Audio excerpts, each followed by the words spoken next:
Kip Countryman. Hey, Kip. Okay, I'll put in a help there for you. Probably something stupid too. Yeah,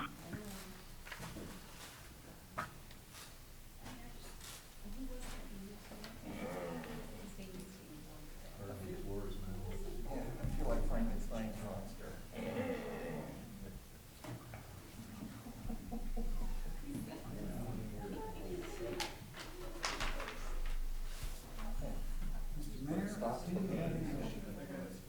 Well, swell. I didn't touch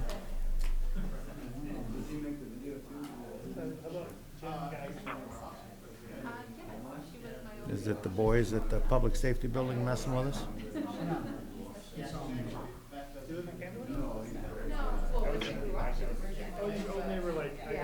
What?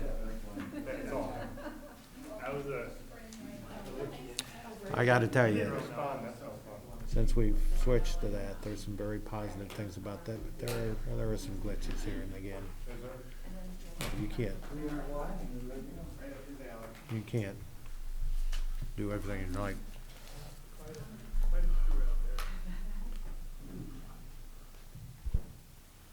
You think we're live? Okay, here we go.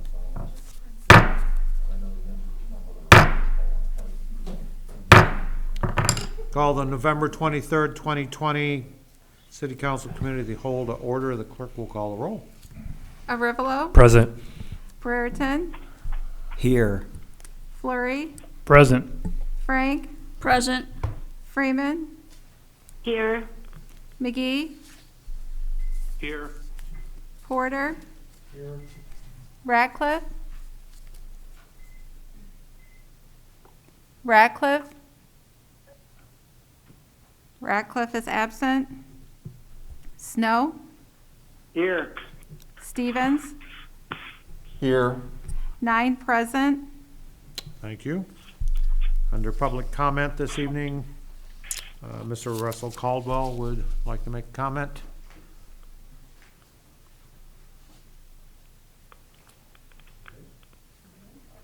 No, you have to read it. Oh, I have to read it? Yeah. Okay, he's not coming. Apparently, I'm going to read it for him, which be a pleasure. Okay. To whom it may concern at the Belvedere City Council, I appreciate the opportunity to present Monday night. As I mentioned Monday night, I would like to now make use of the formerly approved special use gaming license for the Iron and Coal Project to the Short Line Inc. to be located at the Firebox Restaurant and Pizzeria. You are aware that the original intention of gaming licenses was to assist restaurants and bars. This past year has been unlike any other, and through it all, our restaurants have remained open, operating, and employing a large staff year-round. The Iron and Coal Project has continued to face a multitude of setbacks, which has slowed the development time immensely. Though it carries with an approved gaming license issued prior to a cap being placed on such licenses. Because the development has been delayed significantly, I'm requesting the ability to activate our pre-cap license at the Firebox Restaurant and Pizzeria as soon as all special use requirements have been met. It is worthy to note that the Firebox Restaurant and Pizzeria is not in the sole business of being a gaming machine location. It would be our hope that these machines simply supplement the business for use by customers that are already at the establishment, such as a customer waiting for their order to be prepared. It is not my intention to add any additional hours to accommodate gaming. I may consider reopening for lunch midweek at the Firebox Restaurant Pizzeria. However, prior to today, it hasn't garnered enough midweek lunch business to be open. We are not looking for the city to waive any of the fees associated with the application of the gaming license. I appreciate your assistance in allocating the pre-cap gaming license to the Firebox Restaurant and Pizzeria as soon as possible. Do know your support in helping keep small businesses open and serving the community. Sincerely, Russell Caldwell, owner of the Short Line Inc. There you have it.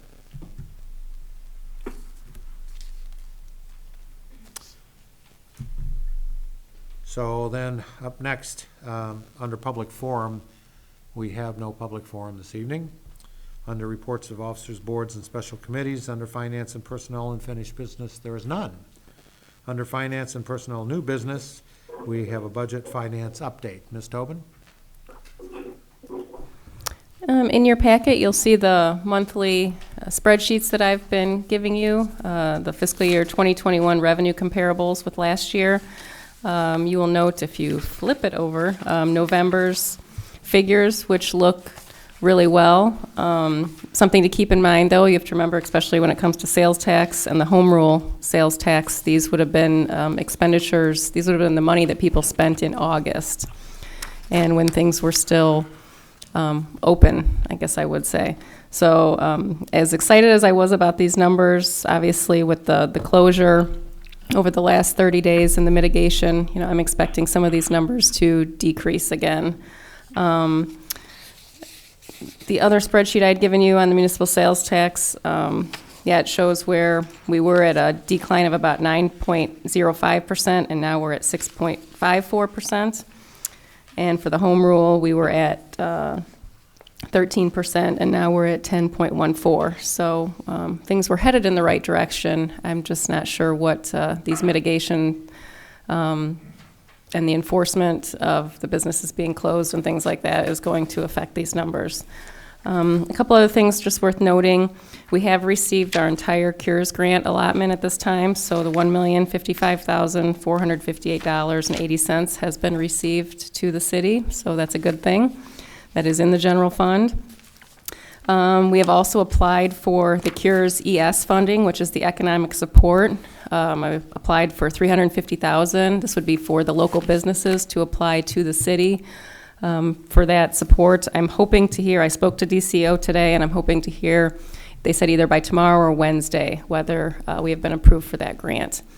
If we are approved, Growth Dimensions has been instrumental in helping me set up the application process, and they will be the ones accepting the applications. That would start on December 1st, and then we'd be taking applications through December 15th. So it's a really quick time frame because we have to have the money expended by the end of the month. So you'll see later in the agenda tonight that there is a resolution that we'd be looking for your support so that we can get moving in this process if we are granted that money. The other grant, the Abandoned Property Program grant, I'm finishing up the final report for that this week and submitting for the remaining little over $32,000 in that grant, and then we will be closing that one out. So that's a good thing. We would have expended all the dollars in that grant. It was originally $40,000. And that's all I have. Okay, thank you. Up next, we have B, the 2020 tax levy request in Belvedere Fire Pension Fund. We have Todd Schroeder here from Lauterbach and Amen. He is our actuary, and he can go over, there's a report that if you're at home, you would have received it by email. Otherwise, we will have that report here. Do you want to come up, Todd? Do you have copies? I got the summary copies. Okay. Otherwise, I can, oh, you do. I can take those.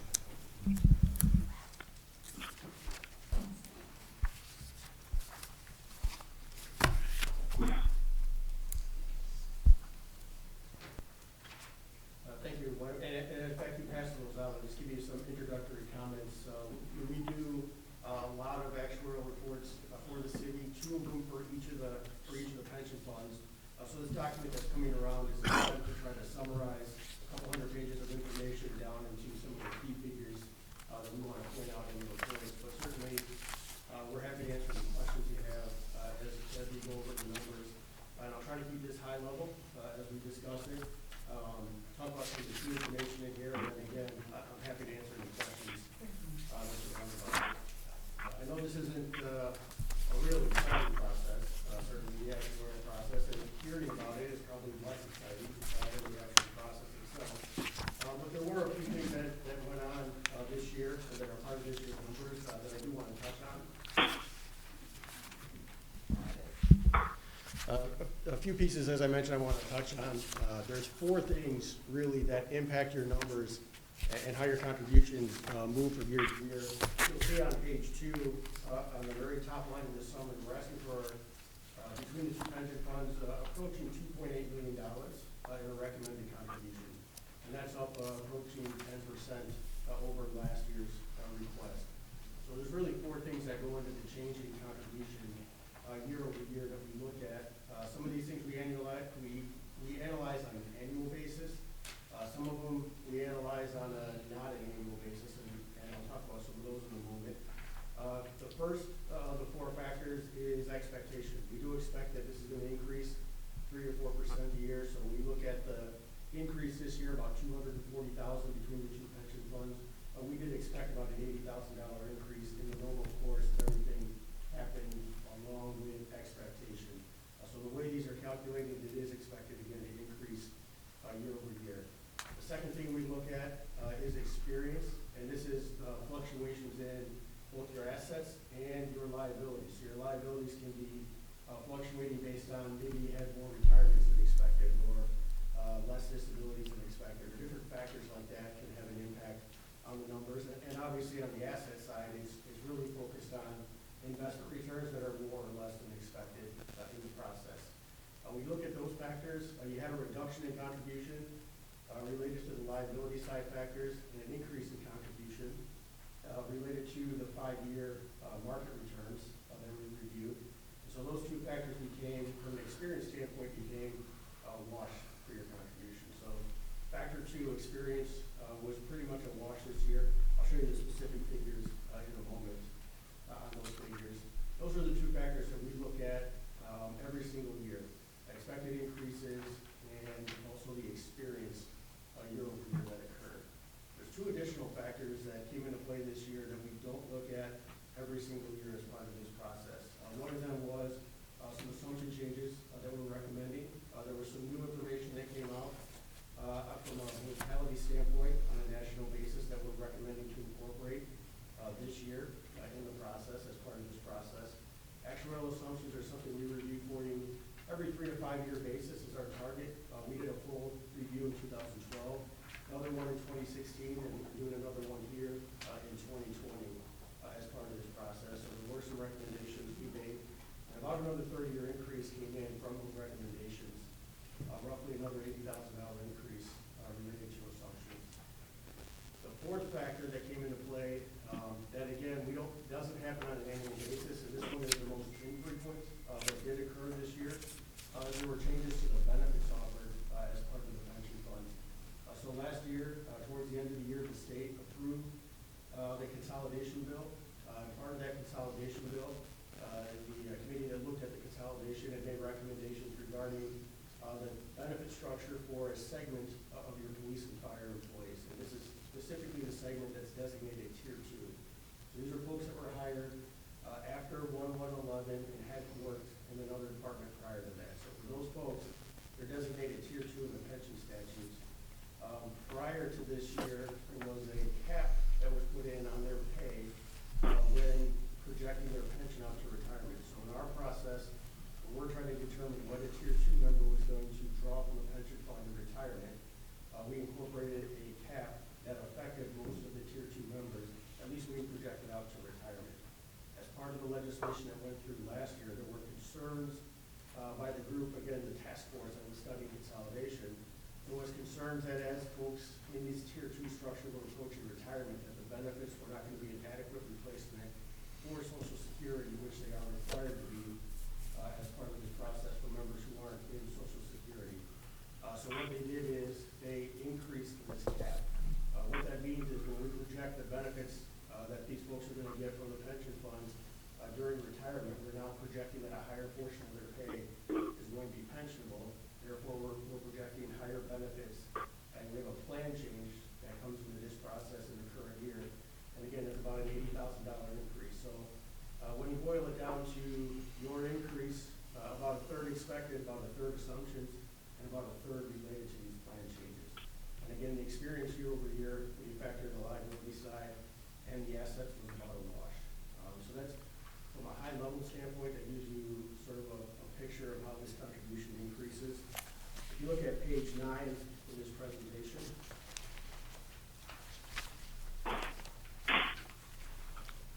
page 9 gives you the full details behind the numbers.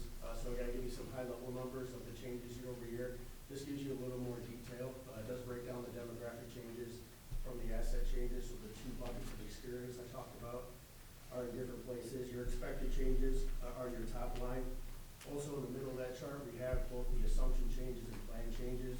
Those are the two things, again, that don't necessarily and typically don't change on an annual basis as part of this process, but did both change in the current year as part of this process. So again, we're looking at requests combined of about $2.8 million. That is with the 100% funding target in mind in the future. The state statute, under its current requirements, is requiring 90% funding in the future. That's not part of our recommendation, but from a minimum or a statutory minimum purpose, we do include that number in here as well. And that is page 11 of this report. The statutory minimum contribution is about $2.2 million. Again, there's a couple subtle differences, but the main difference is there's a 90% funding target. State statute is not necessarily requesting that you fund all of the benefits that are expected in the future, although the pension funds will have to pay all the benefits in the future. That's why we come to you with a 100% recommendation, as we have in the past as well. So the difference between those two numbers is about over $500,000 actually. Those are dollars that will have to go into the pension fund at some point, so if you were to contribute the minimum, it's not necessarily a cost saving, just more of a cost deferral, as those dollars will have to get into pay benefits at some point. So that's sort of a high-level picture of where these figures are coming in the current year. I think with that, I'll throw it out to questions folks might have on the results. Ladies and gentlemen, do you have questions for Todd? Alderman. I don't know much about the pensions, but the tier 2, is that supposed to help pensions costing the city? Yeah, so tier 2 was put in, that's a good question. In 2011, when the tier 2 provisions were put in, most of the, so this is for folks hired again after January 1, 2011, and most of the provisions for their benefit structure reduced the benefits that folks were going to get from the pension funds in tier 2 versus tier 1. So they have a higher retirement age, for example. That was going to save money. The pension was going to be based on their highest 8 years of pay in the last 10. So it was going to take an average of that, which was different than the tier 1 structure. That was also going to save the city money. So the tier 2 benefit structure has now been updated. As I mentioned, the tier 2 structure is still lower than the tier 1 structure, but some of those savings that came in 2011 have gone away. And it's primarily again related to that cap that was on pension benefits, or that was on pensionable pay that would be used to calculate benefits in the future. Anybody else have questions or comments? So Becky, what are we looking for? A motion separately for each one to approve? So what you have in your packet as well is you have a letter from the Fire Pension Fund, and you also have a letter from the Belvedere Police Pension Fund with the amount that they are requesting. So we would be asking for motions for the fire, the suggested actuarial amount of $1,238,702, and for police, the $1,545,285. So do we want? Probably separate motions, Separate yes. motions. So first for fire for the amount of $1,238,702. May I have a motion to approve? I'll make that motion. Motion by Stevens. May I have a second, please? Second by Porter. Additional questions or comments concerning the motion? And now on the floor. Hearing none, all those in favor of approval will, when your name is called, signify by saying aye. Those opposed, nay. Arivalo, Aye. Brereton, Aye. Flurry, Aye. Frank, Aye. Freeman, Aye. McGee, Aye. Porter, Aye. Snow, Aye. Stevens, Aye. 9 in favor. Motion is approved unanimously, which then brings us to, I need a motion for the police pension fund in the amount of $1,545,285. May I have a motion to approve? Snow will make that motion. I'll Oh. second that. Motion by Snow, second by Stevens. Questions, comments, or further discussion concerning the motion now on the floor? Hearing none, all those in favor of approval will, when your name is called, signify by saying aye. Those opposed, nay. Brereton, Aye. Flurry, Aye. Frank, Aye. Freeman, Aye. McGee, Aye. Porter, Aye. Snow, Aye. Stevens, Aye. Arivalo, Aye. 9 in favor. Motion is approved unanimously. Thank you, ladies and gentlemen. Next up this evening, we have a discussion of the proposed tax levy. Ms. Dobin? This was requested to put on the agenda for tonight. As you recall, last week, we had the levy announcement. And then for your next council meeting, which is that first Monday in December, we need to present the first reading of the tax levy. So tonight was going to be some discussion to give me some direction as to how you would like me to, what numbers you would like me to use for the levy. If you wanted to stay status quo and not increase the levy, or if you wanted to increase the levy, the recommended amount, which was, I think it was $125,685, plus another $18,001 for the library, which I would like to keep separate. So if anybody would like to ask any questions, I did provide you with some data, just so you could see what amount of revenue we have lost for not increasing the levy since 2017. And also so you could see in relation to the levy increase versus what the fire and police pension increases have been going back to fiscal year 15. And also so you could see what the average property tax increase would be if we were to increase the levy. Questions or comments? Alderman Brereton, you have the floor. Thank you. And I asked the same question last week, but again, you're mentioning an increase. I got this email from Mayor Mike. Says, Finance Director Tobin and I believe we can forego the levy ask for the city this year due to our community's challenges with COVID-19. So that sounds like a plan to me. What's changed there? Nothing's changed. I think we just want to make sure that that was the direction you wanted to go. That was our discussion. I just want you to see all the facts as to, what this means if you forego increasing the levy for another year. I just want you to see all the information. It's not a good situation either way. I mean, it's, this is a tough decision, and it's up to you how you want me to proceed. I have a comment. Alderman Freeman, you have the floor. Please proceed. Thank you.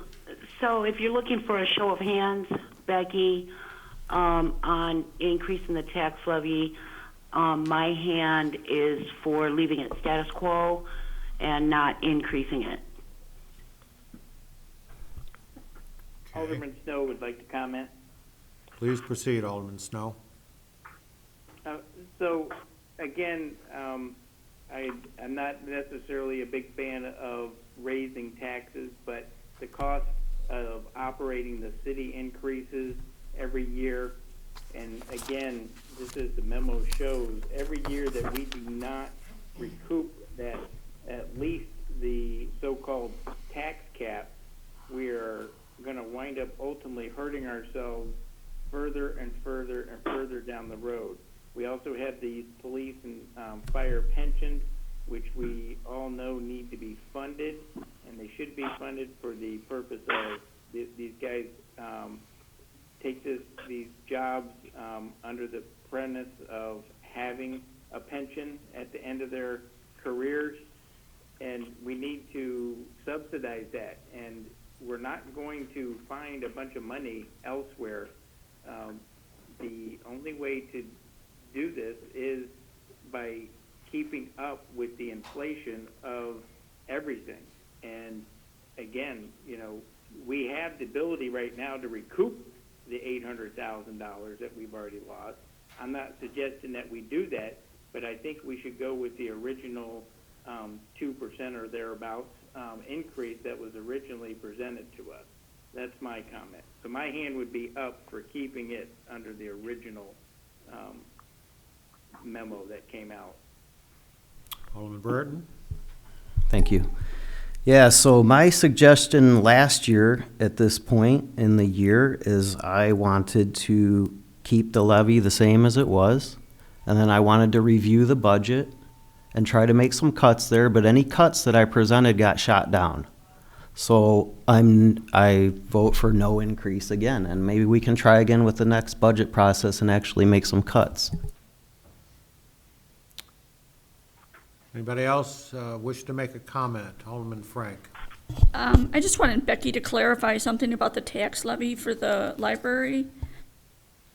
You said 18,000? Correct. So for their percentage to go up 2.3%, it's $18,001. And the director was planning on being here tonight, but his baby was being born today. So he said he would be happy to address the council on a different date.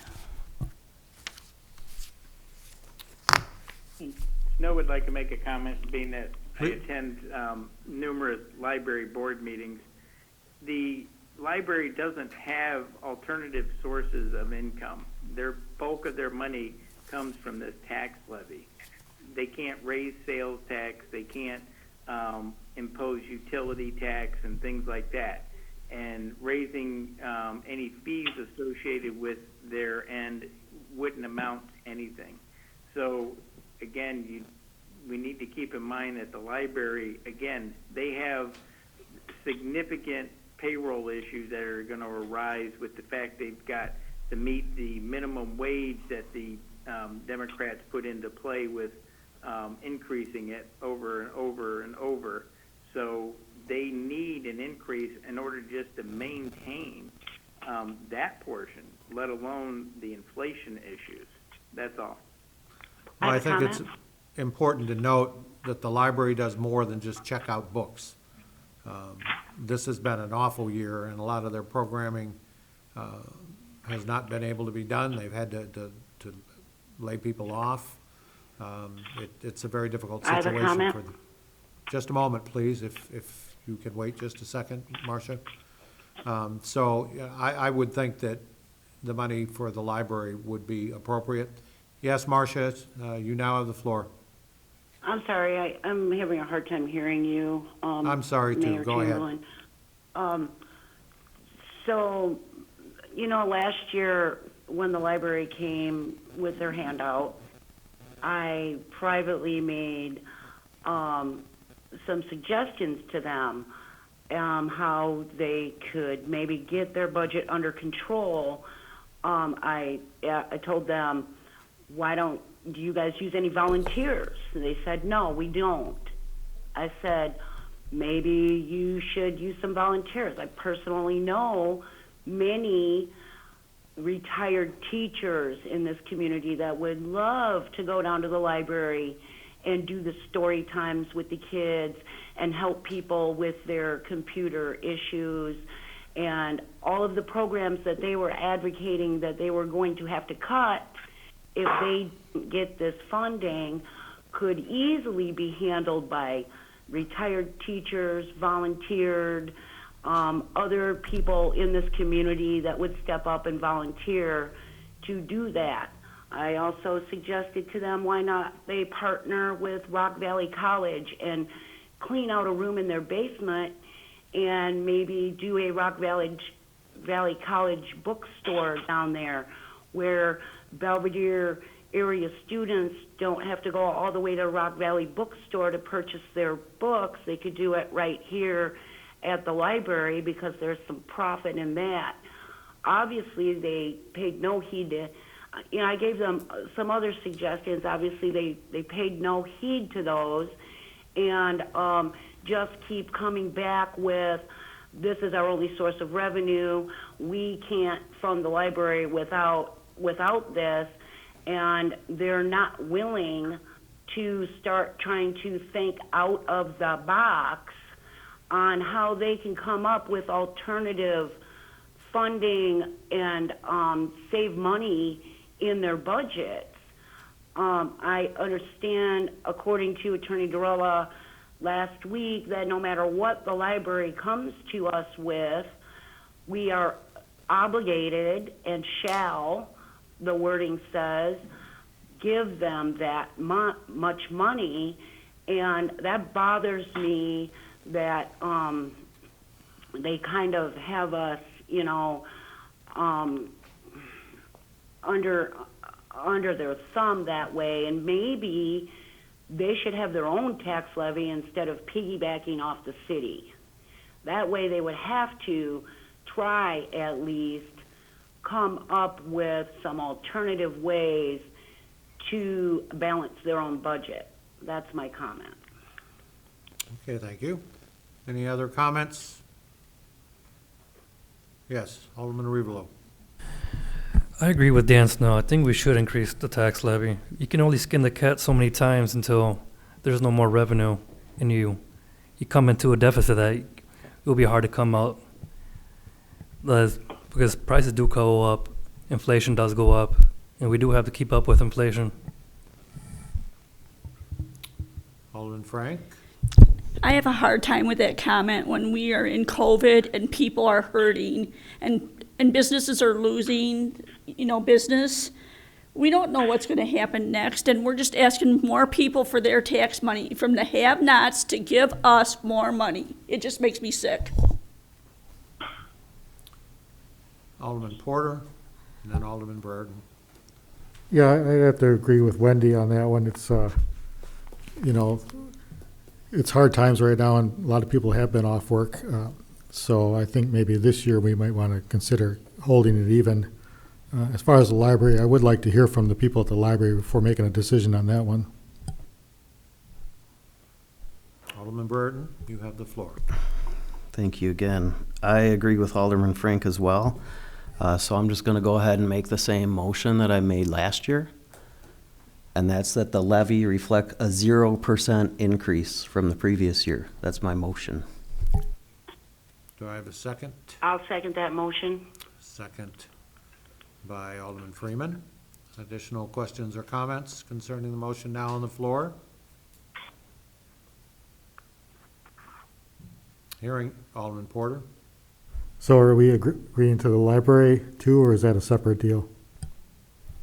Alderman Burton, does your motion include the library funding? Yeah, that'd be my motion. 0% across the board, like it should have been last year. Any other questions or comments? Alderman Revelo? We have to, at least the library has to go up. Usually every other area in the realm, it's its own taxing body. Just unfortunately, they're not big enough to do their own payrolls and everything. But if not, they could do it like what the Park District does, increase their own tax levy if they had a big enough administration themselves. We're just cutting the cost down, helping them using the city resources. Becky, do you have any comments for clarification here?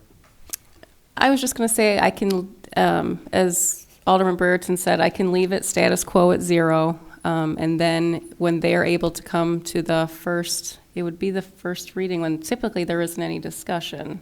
So would it have to be at the committee meeting after that then, City Attorney? That they would be able to come and give their spiel before we do the final public hearing on the 21st? They can always speak during public comment if they wish to at first reading. If the council wishes to allow them to speak during first reading and the mayor agrees, you can always allow it then.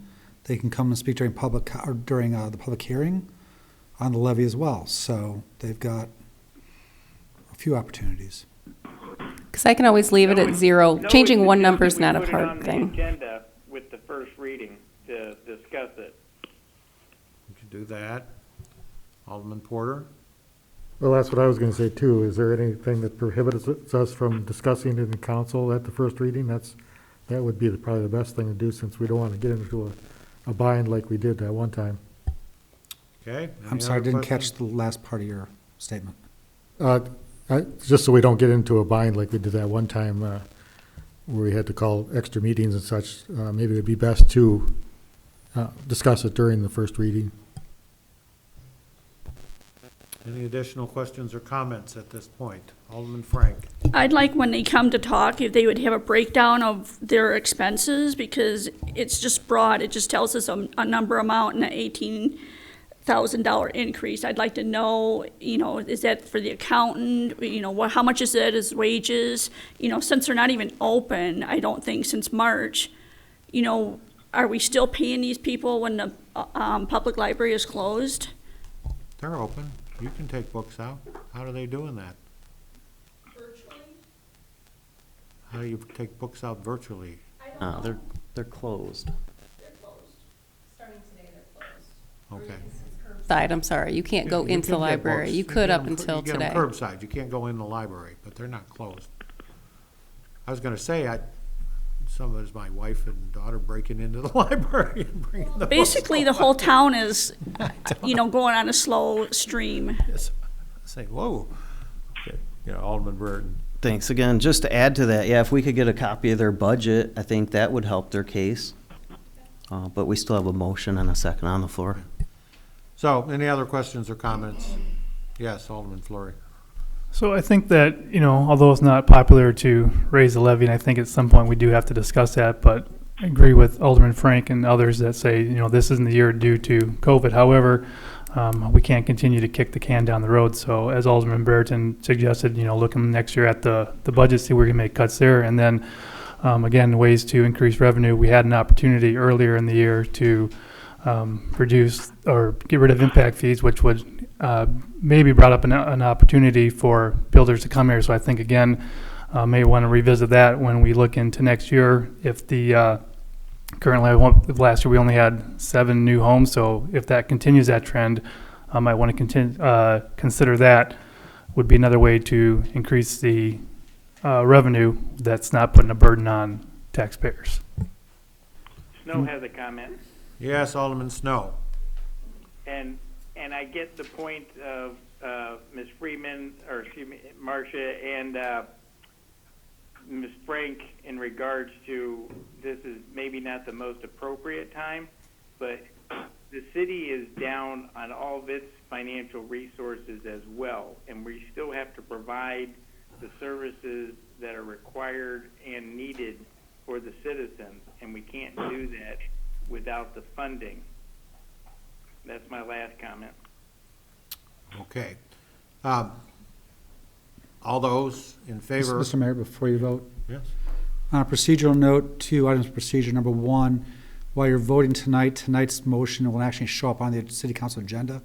What Ms. Tobin will simply do is draft the ordinance reflecting tonight's vote. So don't expect to see this on the agenda at council.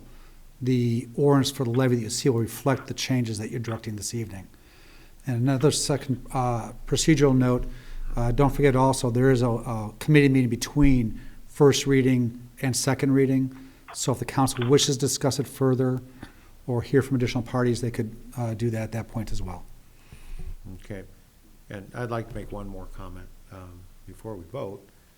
And it was our feeling when Ms. Tobin and I talked about this, because we basically came into a little over $1 million. Mayor, you're going to have to speak up because we cannot. It was hear my statement previously that since we came into a little over $1 million and this was a COVID year, that we could seriously consider not asking for a levy increase this year.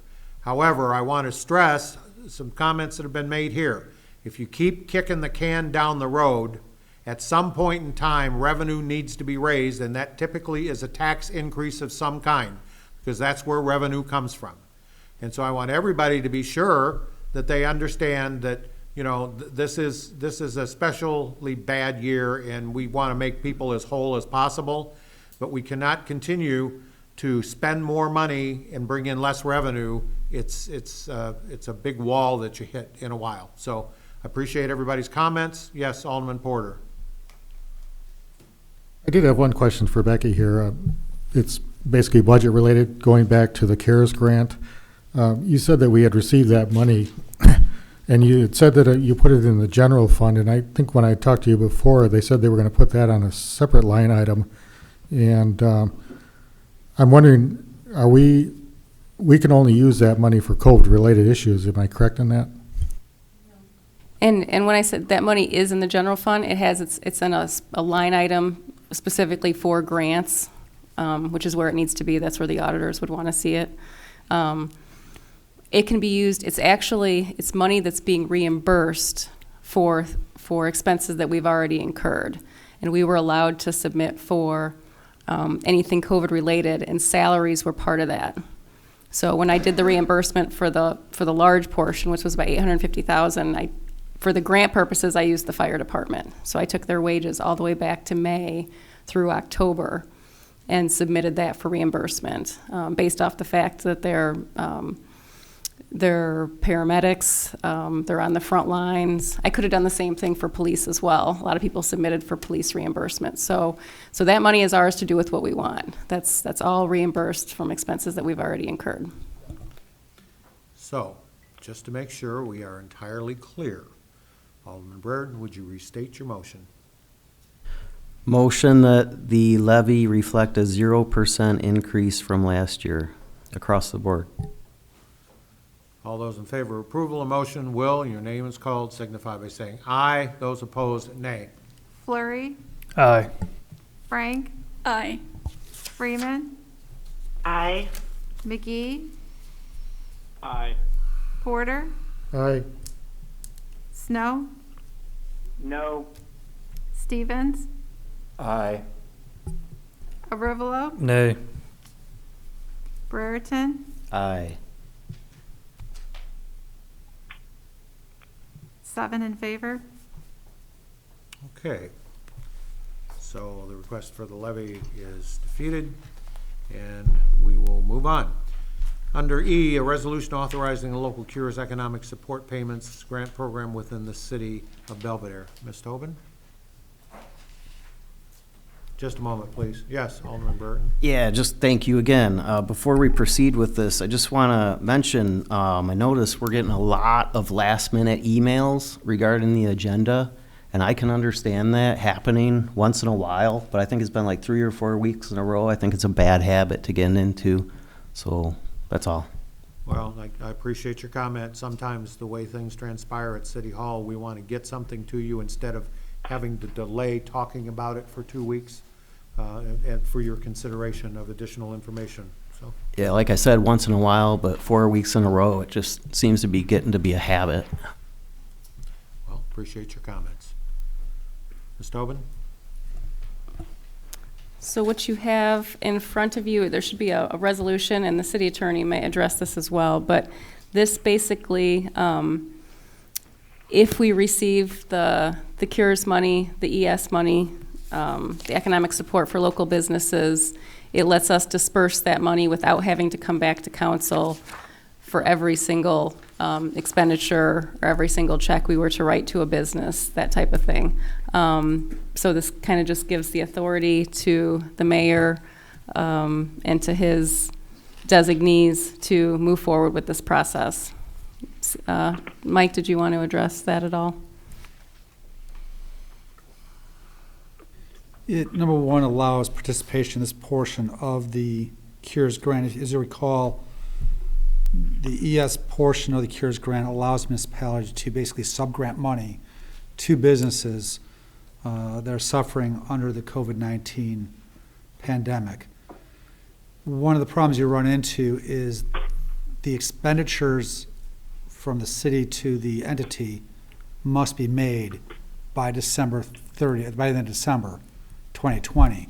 There's no way to actually grant the money and have, after we get this thing done, grant the money and come back to you for approval on each one of these things. So number one, the resolution allows our participation in the program.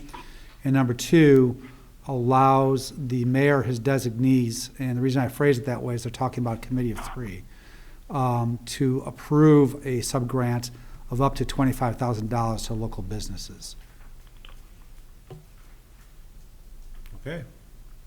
So, motion to approve the program, is that what we're looking for? Motion to approve the resolution as presented. Okay.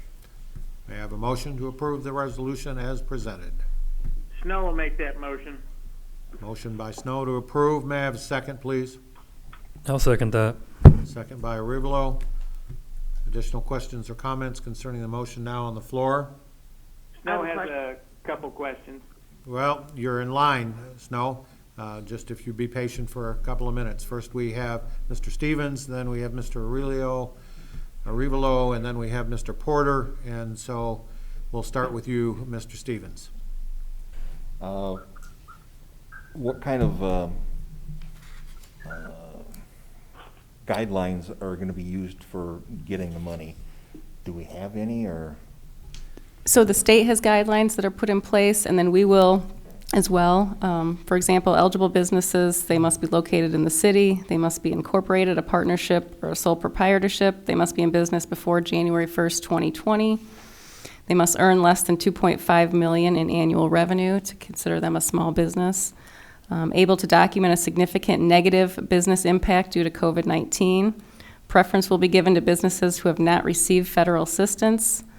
The program looks to accomplish the goals of geographic distribution and representation of minority and women-owned businesses, and is expected to be, this business will be expected to be fully operational after local and state emergency guidelines are rolled back. So there are guidelines put in place for this. The grants would be up to $25,000. Like I said, we asked for $350,000. That doesn't mean that's what we're going to get. So I'm not exactly sure yet how much we're going to receive. And Ms. Alderman Stevens, those guidelines are actually incorporated in Section 5 of the resolution, and there's a catch-all for all the state regulations involved as well. Okay, then will we be notified who's going to get it before, after, or whatever? It would probably be after, just the way things are going to fall. They will have from December 1st, which is next week, through December 15th to submit the application. And then we'll have to be making some quick decisions after that. And then with the holidays and everything, it'll probably be January when you would get a full list of who was granted it, the money and how much.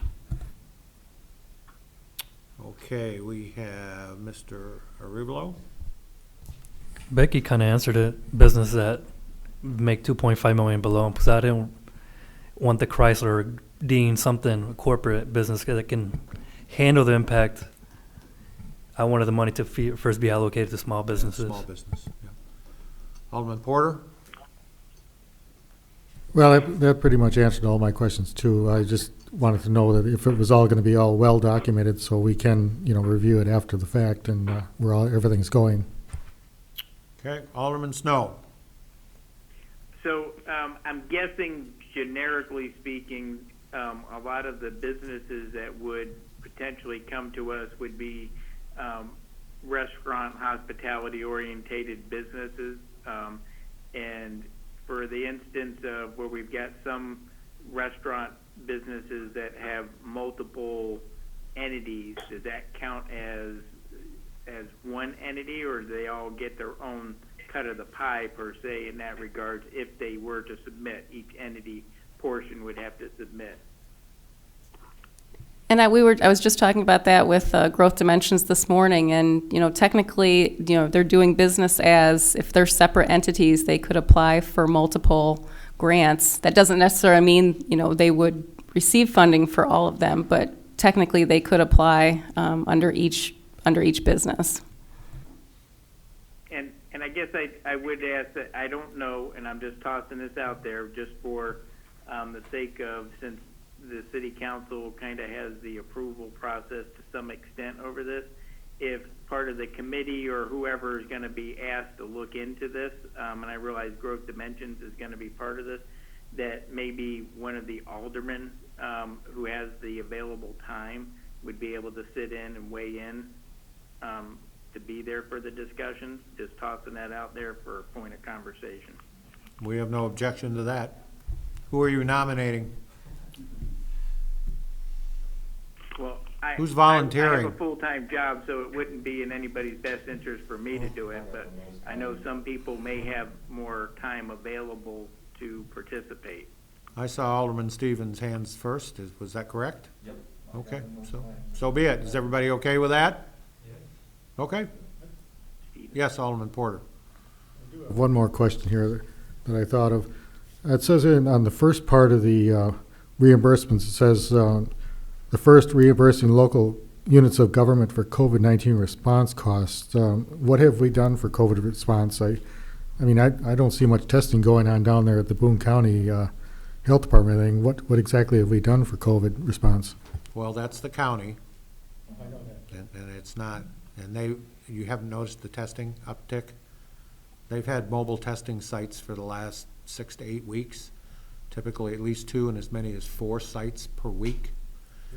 Plus, we have had the instant testing, which can be done, you know, out there, that clinic out there on 20. And there is ongoing testing at 8 sites, I think 6 or 8 sites in the Rockford area. It takes a while to get, like college medicine, you may not get an answer for 2 weeks. But if you'll notice, one of the reasons that the rate of positivity has gone up is because we're testing. Plus, finally, the COVID tracing organizations have gotten really, really good at their job. So when somebody tests positive, they get to the people they were around right away.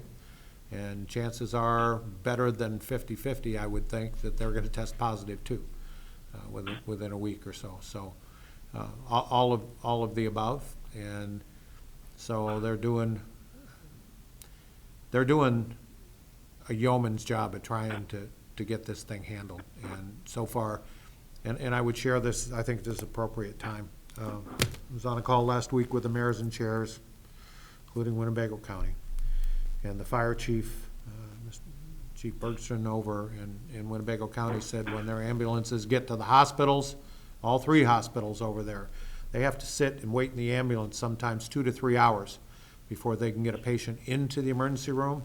And firefighters and paramedics are not real happy about sitting in an ambulance with a potential COVID person. So they're trying to work on that. They've created new space. The city of Rockford actually acquired 78 hospital beds that they are going to employ. And this is very grim, but they have made arrangements for 3 to 4 refrigerated semis because they figure they're going to need the space for bodies. And so, no joke, our hospital personnel are just worn out. All 3 hospitals, and our hospital here is going to do specialized care for folks coming out of nursing facilities like in the Rockford area primarily, or here, that have been COVID positive but now need rehab after they've tested negative. So they're going to be doing that here at our hospital. So it's very Joe has another question.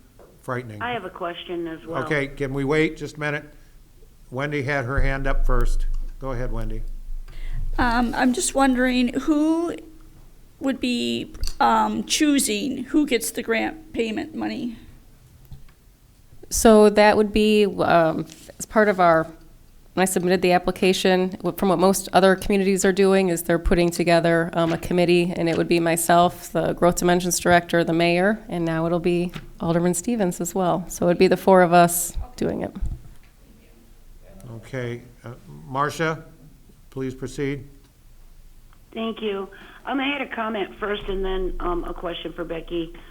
As far as our COVID mitigations, I think it would be nice. I found out, I got a phone call letting me know that they were actually doing free COVID testing at the Fiesta Market over the weekend. I had no idea, and as I'm sure most of Belvedere had no idea unless they actually had, occasion to drive by there. So it would be nice if, we could get some type of notices, maybe an announcement at the beginning of the meetings, something in the paper or shopper, letting people know where and when these free testing sites are going to be popping up. I just wanted to make that comment. And my question for Becky was, are you guys just going to take all the applications from the 1st through the 15th, and then on the 15th sit down and sift through them? Are you looking to do more of a first come, first serve type basis? Or like, are you just going to take them all and kind of go through them as they come and weed out the ones that wouldn't qualify, and then on the 15th decide on the rest? Parts of that, yes. So what Growth Dimensions is going to help with, since we are, I'm a staff of one, and this is budget time, they have graciously offered to accept the applications, and they will go through the applications initially to make sure that everything that is needed has been submitted. All these businesses have to submit a 2019 tax return, bank statements, business registration, driver's license, a completed W-9, a copy of a rent or monthly mortgage statement, a narrative describing the business interruption experienced by COVID. So they're going to go through all that, and they will do that as they come in, so that we're not all of a sudden on the 15th having to maybe spend our Christmas here working on who's going to get what. So by the 15th, we'll know who qualifies, who doesn't, and maybe we'll be able to start going through some of those and figuring out who we know definitely is in need of those services. And we just don't know how many applications we're going to get in. Are we going to get in 2? Are we going to get in 20? It's hard to tell right now. Okay, so on that note, then you guys don't even really know right now if you're going to be approved for this grant, so therefore the notifications to the businesses probably, I'm assuming, haven't gone out yet. And when will you know if you qualify for that, and how soon can you get those notifications out, being how that December 1st through 15th window is pretty slim? And are you going to send mailings to every single local business here that would potentially be eligible?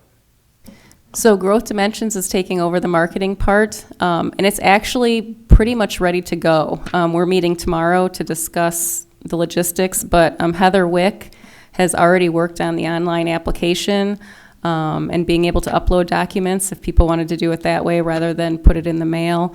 They're already working on all the marketing techniques to get this out there. So pretty much the minute we know that we've been accepted, we're ready to go and get it out to all the businesses. Okay, because I think that it's important that everybody is notified, and I'm not sure that email is the way to go with that. I think that actual paper mailing to every business eligible, potentially eligible, would be the way to go for that. That's just my thought. Yes, and I'm not exactly sure what all marketing techniques that Growth Dimensions is going to be using. I'm sure maybe they'll be involving the chamber as well, but that's Heather's forte, is the marketing, so I've kind of left it in her hands right now. But yeah, we're going to meet tomorrow morning and discuss all the logistics so that we're ready to roll. And Marcia, concerning your question about an update maybe next week. Marcia, concerning your question about testing, the Boone County Health Department pushes out that information with their bulletins during the week.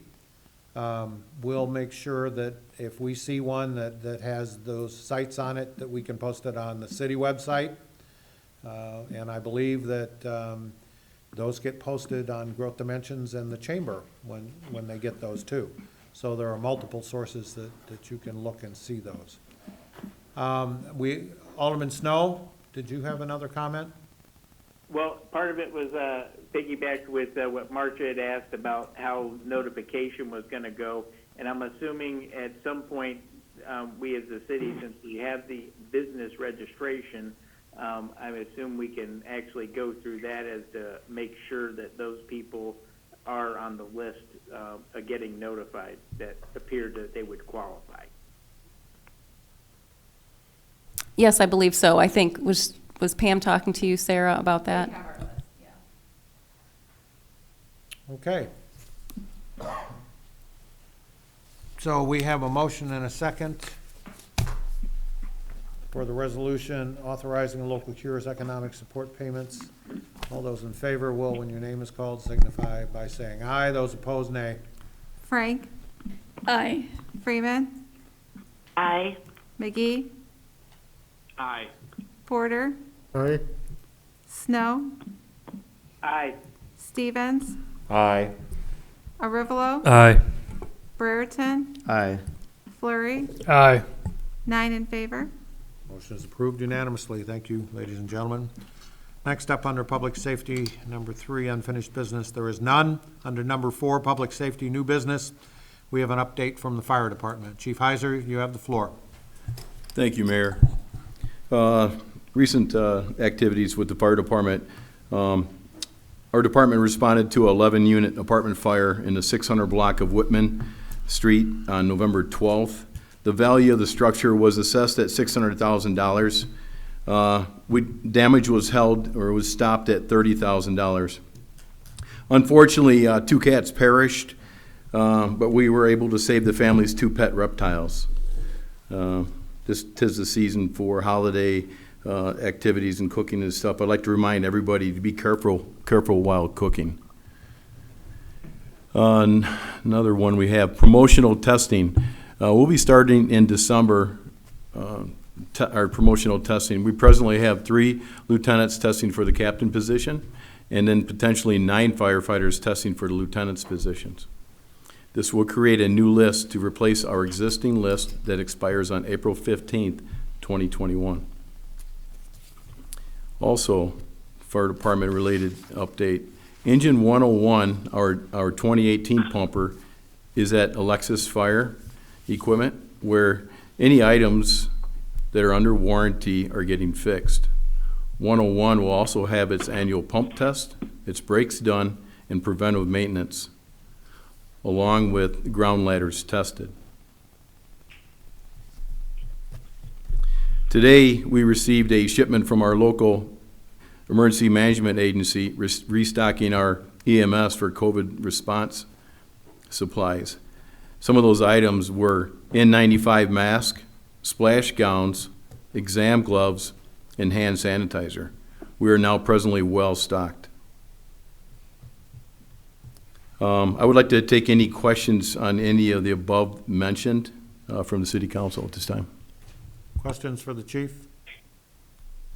Alderman Frank? When you say 11 units, you mean 11 jurisdictions, 11 fires? Nope, 11 unit apartment building, 11 apartments. 11 apartments into one structure. Okay. I thought you had 11 units. No, it's just fire talk, 11 units. Additional questions for the chief? Okay. Under item B, Fire Department, a request for a purchase of 1 command vehicle. Chief Heiser, please proceed. Thank you, Mayor. As requested in our fiscal year 21 budget and approved by City Council, the Belvedere Fire Department is requesting to proceed with the purchase of a new command vehicle as listed below. 2021 Ford Expedition XL 4x4 for a total cost of $47,078.95. The vehicle is to be purchased from Coons Dodge of Belvedere, Illinois, through the Illinois statewide bid award. The price for this vehicle includes a Motorola mobile radio, emergency lighting upfitting, and then necessary aftermarket equipment. I'd like to propose a motion to authorize capital fund expenditures for the purchase of a 2021 Ford Expedition XL 4x4 with public safety package at a cost not to exceed $47,078.95. I would ask Snow will make that motion. Snow makes the motion. May I have a second? Second. Please? Second by Flurry. Questions, comments, or further discussion concerning the motion now on the floor? Alderman Flurry, then Alderman Porter. Alderman Flurry, please proceed. This vehicle, is this replacing a current vehicle? And if so, how old is that current vehicle? It's going to be replacing a 1995 Chevy Tahoe with 130,000 miles on it, and it's a 2-wheel drive as well. So it'll be replacing that unit. That particular vehicle will go to the the inspection coordinator, who will utilize that in his daily duties that he goes out to different buildings and stuff like structures, whatever, and does his inspection stuff. So he'll be using that. He presently uses his personal pickup truck. So. Thank you. Additional questions or comments for the chief? Yes, Alderman Porter. Well, I guess I just wanted to know how urgent the need is for this vehicle, again, because we're probably going to need to start cutting some costs here due to the budget. So just questioning how urgent it is that we do need this, or if we can hold off a while. We can certainly hold off for a while. However, this is one of the things that I've had on for the last couple budget years. I'd like to have it done, get replaced. These guys here respond to, emergency calls in the city. One of these days, it might just sit in the garage, is not able to start. I'm not going to say, I'm going to not paint a really, gloomy picture. However, I'd like to see it get replaced. I have a question. Just a moment, please, Marcia. Alderman Burton. Thanks again. Just kind of same lines as Alderman Porter. I totally support the fire department, but along the same lines, just wondering how necessary this is right now. And like I stated to Alderman Porter, the vehicles, it's in need of replacement. It's almost 16 years old. It's time. It's time for it to go off to something less strenuous for it. So, Marcia? Thank you. So, Chief Heiser, this fiscal year on our capital schedule, we are making the final payment 2 of 2 for $125,000 on the mini pumper that we purchased last year. We are also doing a number 5 of 7 fire engine payment. And then you have some other smaller items on your capital schedule this year. However, next year, the only thing you have is the fire engine payment 6 of 7. So I'm thinking that because we had the mini pumper payment and we have some smaller ones that you're most likely going to be asking for, that maybe we could move this command vehicle under next year. I think that might be a wiser decision. yeah, it's that's something I'm in here tonight asking this council to make that decision for me. It's up to you guys. Again, when we purchase stuff for our fire department, it lasts. We make it last for 15, 16 years, whatever. Presently, we have a 1991 engine that it's a 91, so we're getting close to. It should be actually should be retired long ago. Probably about 20 years ago. However, we continue to operate with older equipment, and I'm just here tonight just seeking to update our equipment. Alderman Porter. Snow would have a comment. Just a moment, Alderman Snow. Alderman Porter has a comment. Alderman Porter? Okay, just to make it clear, I wasn't suggesting waiting until next year to buy it. I was saying just hold off for a little while, maybe mid-year of this year or something, not a whole year to buy it, but that was just my suggestion. Alderman Snow. And while I get the point of postponing the purchase and that, but we don't know what next year holds with everything going on. And we need to have the equipment in order for these guys to function. I believe we should vote yes and get this moving personally. I'm going to vote yes for it. Additional questions or comments? Alderman Fleury. Just to echo Alderman Snow, that, yeah, I understand that, Chief, you're willing to postpone, but I think at this point, having a two-wheel vehicle that you made work over the last 20 years, I think it's time to get you a 4x4 that's going to be proper equipment for the fire department that, is risking their lives every day for us. So although it is struggle financially right now, I don't think this is the point where we should cut corners, but to go ahead and get this vehicle at this point. Chief, may I ask you a question? Yes, sir. How much do the repair bills run on the old truck? And what did we spend this year? Do you have an idea? I'm sorry, I don't have that right now, Mayor. I wish I did. It's something, we go down to the city yards and they take care of some of our repairs. I could certainly look that up for you. I'm sorry I don't have it at this time, though. Okay. Alderman Frank. Well, I was just wondering if there was a,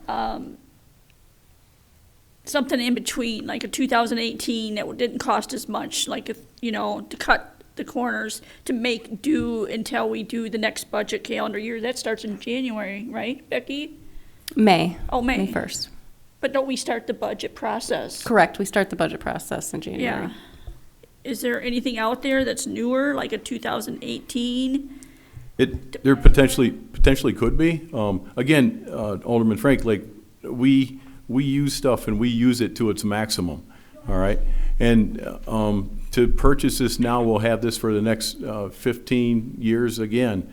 And to get used, I'm really skeptical of used. You never know what you're getting. So I understand completely. I'm just thinking about this COVID and the expenses, that's all. certainly, I understand as well. Alderman Burton. Thanks. Yeah, Chief, like I said, I'd love to support you guys. This is just kind of, and I liked hearing you say that you're willing to wait just a few months for fiscal '22. I don't know. I kind of like that. It's just kind of a tough one here. Just, I guess I'm just trying to stall. Sure. Again, you know, the fire department's we're always willing to do with what we have, make do with what we have. We certainly do a lot of our own upkeep and stuff. Again, this is something I feel that it's necessary in our fire department to continue, because when I started back in 2015, I didn't have the luxury of having really great equipment, and we've been playing catch up ever since then. And I'd like for us to continue with our present way of doing business and keeping our stuff up to date. So that's my contention. Ms. Tobin.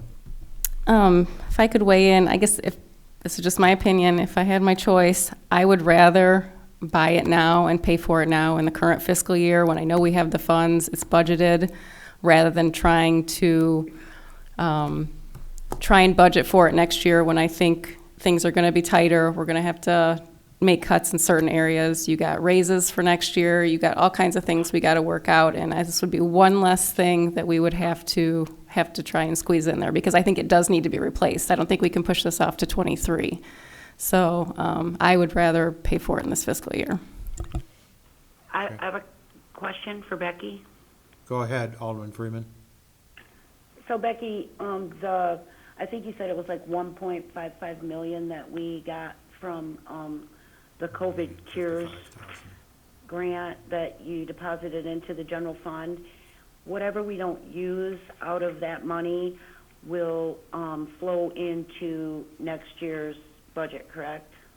Correct. It stays in the general fund reserves, but what you need to remember, those reserves right now are also your savings account for your public works projects. Brent talked to you last week or 2 weeks ago about a $4.5 million project.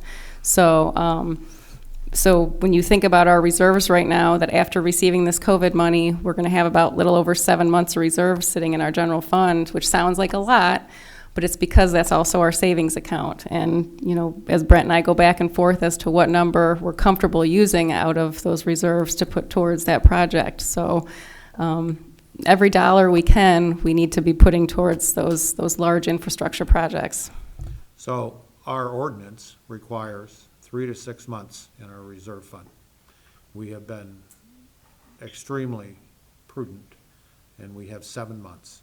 And we have worked very hard to get grants for millions of dollars, which have come into the city to help with these projects. We got ourselves into a position 6, 7 years ago, where all of a sudden we had police cars at 120,000 miles on them were breaking down. We redid the whole program for how we do police cars, and we get warranties on them now, and we upgrade the fleet. Same thing with fire. We had to have a new fire engine, which was very expensive. We only have 2 more payments on that. The idea of going to mini pumpers is something that we had discussed for years. And finally, everybody agreed that they saw the benefit of that. And instead of $500,000 or more for a fire engine, $900,000 for a new ladder truck. So we try to find ways to do things with less money. And I am of the opinion, and it's just my opinion, because I've worked with these folks now for a lot of years. And I've worked with these department heads for almost 8 years. They don't come to us and ask for something frivolously. They come to us when they need something. And so I think if, with what Becky said, and with our reserve fund being where it is, and with having kind of an unsure look at how COVID's it's gonna continue the rest of this year and probably well into next year before it's totally at a point where we can control it. So if the chief comes and says, you know, I really need this, it's been in my capital budget for a couple of 3 years, and it was approved in this capital budget, it would be my thought that he wouldn't come ask if he didn't need it. And so that sums up my viewpoint on it. Anybody else? Alderman Frank. Okay, Becky, would this be a one payment? Correct. Well, it possibly a second payment. I believe the lights are done by a separate company. So that includes outfitting the vehicle. Yeah, the $47,078 would be for everything for that to go on the road. And it would be upfit, emergency lighting, as well as a radio. And how much is that? At 47, it's like $6,000 for a radio, so. So another additional $6,000? No, everything you see right there, Oh, right there. okay, so it'd that's- be one payment, but you'll make Right. 2 payments to cover. I think there's there's probably 3 vendors that are gonna get paid out of that amount. The vehicle itself is right around 40, maybe a little less. Yeah, less than that, it's Less like than that. 37,000 Yeah. some odd dollars. Additional questions or comments? Alderman Stevens and then Alderman Byrd. Who's gonna be driving this and for what purposes? The officer of the day will be driving it to run his day-to-day operation. Alderman Byrd? Thanks again. Yeah, I was a bit hesitant on this decision, but I guess if the fire chief and the finance director and the mayor all think this is a good idea, then I can support the fire department at this time. Well, always, but that came out wrong. Maybe this time, yeah. Okay, additional questions or comments? Hearing none, all those, This is for the mayor.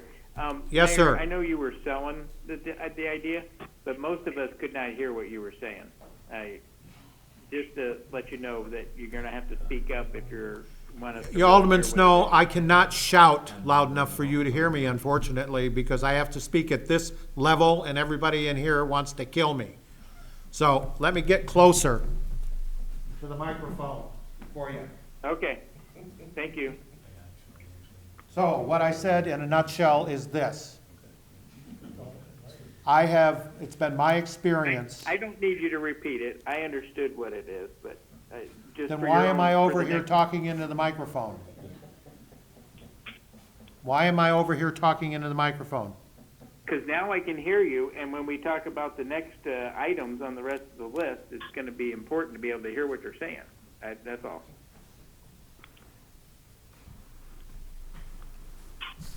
Does anybody else have any questions or comments concerning the motion now on the floor? Hearing none, all those in favor of approval will, when your name is called, signify by saying aye. Those opposed, nay. Freeman, No. McGee, Aye. Porter, Aye. Snow, Aye. Stevens, Aye. Arivalo, Aye. Brereton, Aye. Flurry, Aye. Frank, Aye. 8 in favor. Motion is passed. Thank you all. Also, under Fire Department this evening, under item C, is promotional testing agreement with Resource Management. Chief?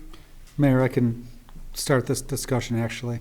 Okay. This comes to the council, actually through the Fire and Police Commission, as Chief Heiser alluded to during his update, we have promotional testing that we are required to do by state statute every 2 years or once the lists are exhausted. So we're at the time now where we have to retest for those lists. Part of the testing process includes written examinations as well as oral examinations, which are also required by our own regulations and rules, as well as in some cases state statute. We have in the past used a company called Resource Management Associates Incorporated out of Tinley Park. In the past, the number of examinants, as well as the fact that the Police and Fire Commission simply went ahead and did these agreements with their budget funds on their own, you didn't really see this very often. This is a budget expense through the Fire and Police Commission, but we are recommending approval of this agreement. It's been reviewed by both myself as well as the attorney for the Fire and Police Commission, and it is required to comply with the statutes with respect to our promotional process. We'd recommend a motion to approve the agreement with Resource Management, Inc. May I have a motion to that effect? I'll make that motion. Motion by Alderman Stevens. May I have a second? Alderman Porter. Questions, comments, or further discussion concerning the motion now on the floor? Alderman Frank, please proceed. So if I hear you correctly, we are required to approve this? You are required to create a new eligibility list. Part of that process is to do the examinations. This is one step by which you hire a consultant to do the outside examination, oral examinations of the candidates. Frankly, this process is worth its weight in gold because you have a third party actually doing the oral examinations. So there can be no question about favoritism or anything like that in the examination process. But I'm reading in it, and it's charging us $25 per question. The exam design, if you look at the last page, that actually lists all your costs. For a captain's list, it's $1,000 to design the examination. They charge $2,500 for up to one candidate for a day. I'm sorry, up to 5 candidates. And then for lieutenant, they charge no charge for the designing of the exam or the exercise. But if you have 15 candidates, it's a $7,500 charge. For up to 5 candidates, it's a $2,500 charge. Unfortunately, you don't know how many candidates there are for lieutenant until they've all applied. And we have to pay continue. for staff travel, lodging, and meals that will be billed to the city on top of that? To the extent it's incurred, yes, which is typical of these kinds of consultant agreements. Additional questions or comments? Alderman Burton, please proceed. So we do this every 2 years, is that right? Sorry about that. Whoever. The attorney misspoke on that. It's 3 years, every 3 years. So every 3 years. Now, do we, because I don't know, do we always use a consultant? Yes. Yep. It's like the attorney was saying, the fairness part of it, I would not be able to do that by myself, or with the help of my captains. We'd probably be held to potentially, it could be have a libel suit or something, not being fair to somebody. So we have outside agency do it. Okay, so this is nothing new? This is nothing new. It's been going on for 30 or 40 years probably, I would imagine. I know Alderman Stevens been involved in it before. An outside consultant. Outside consultant, or outside, not consultant, but agency that test. The last couple times I did, it was all mostly in-house. We do some of it in-house, but the assessment and the written is done outside. Written is done, and if the oral interviews were used to be done like by the Fire and Police Commission, this will be a much fairer way of doing it, believe me. We've been doing it like this, so. Okay, just want to check, thanks. Additional questions or comments?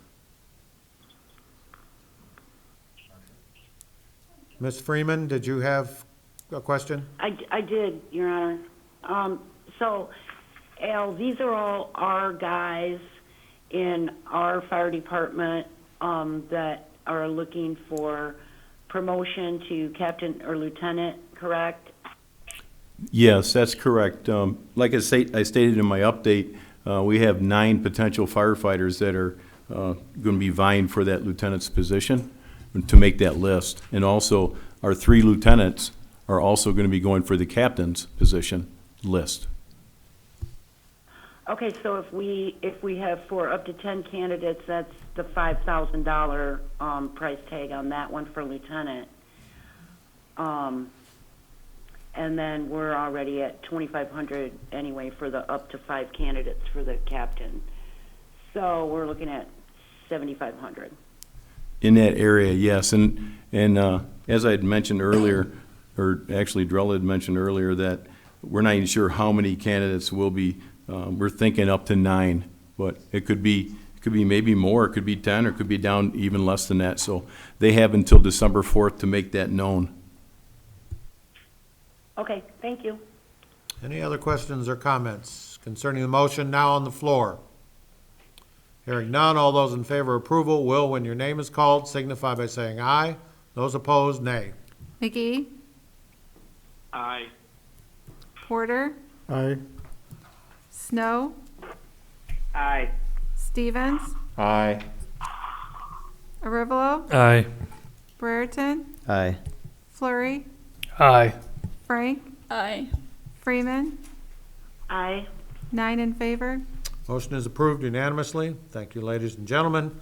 Under item D, we have the police department update. We have Chief Woody here to fill us in. Chief Woody, you now have the floor. Thank you.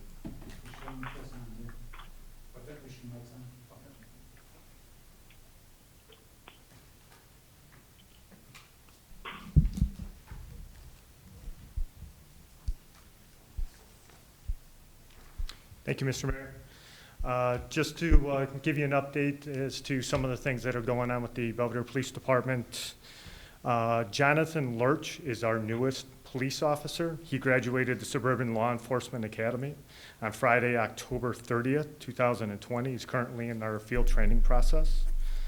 Anthony Jones would be our next newest, who is also currently in our field training process. Sergeant Staples has submitted a letter of intent to retire on January 8th, 2021.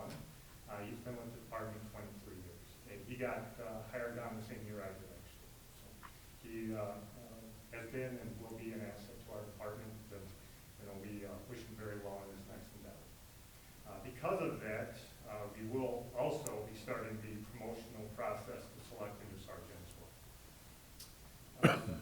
To go over just a couple of things that the Belvedere Police Department has been doing in terms of enforcement. On October 25th, 2020, Belvedere Police Department was dispatched to Murphy Oil, 2005 Gateway Center Drive, to report a burglary to a business. Ongoing investigation in cooperation with the Winnebago County Sheriff's Department allowed police to identify and locate a suspect. Christopher Moore, 42 years old, of Schaumburg, Illinois, was arrested and charged with burglary, Class 2 felony, and possession of burglary tools. In December 2019, Belvedere Police Department received a report of a sexual assault to a juvenile female. Friday, November 20th, 2020, Belvedere Police detectives, assisted by Illinois State Police crime scene investigators, executed a search warrant on a residence in the 200 block of Warren Avenue. While at the residence, crime scene investigators collected several pieces of evidence.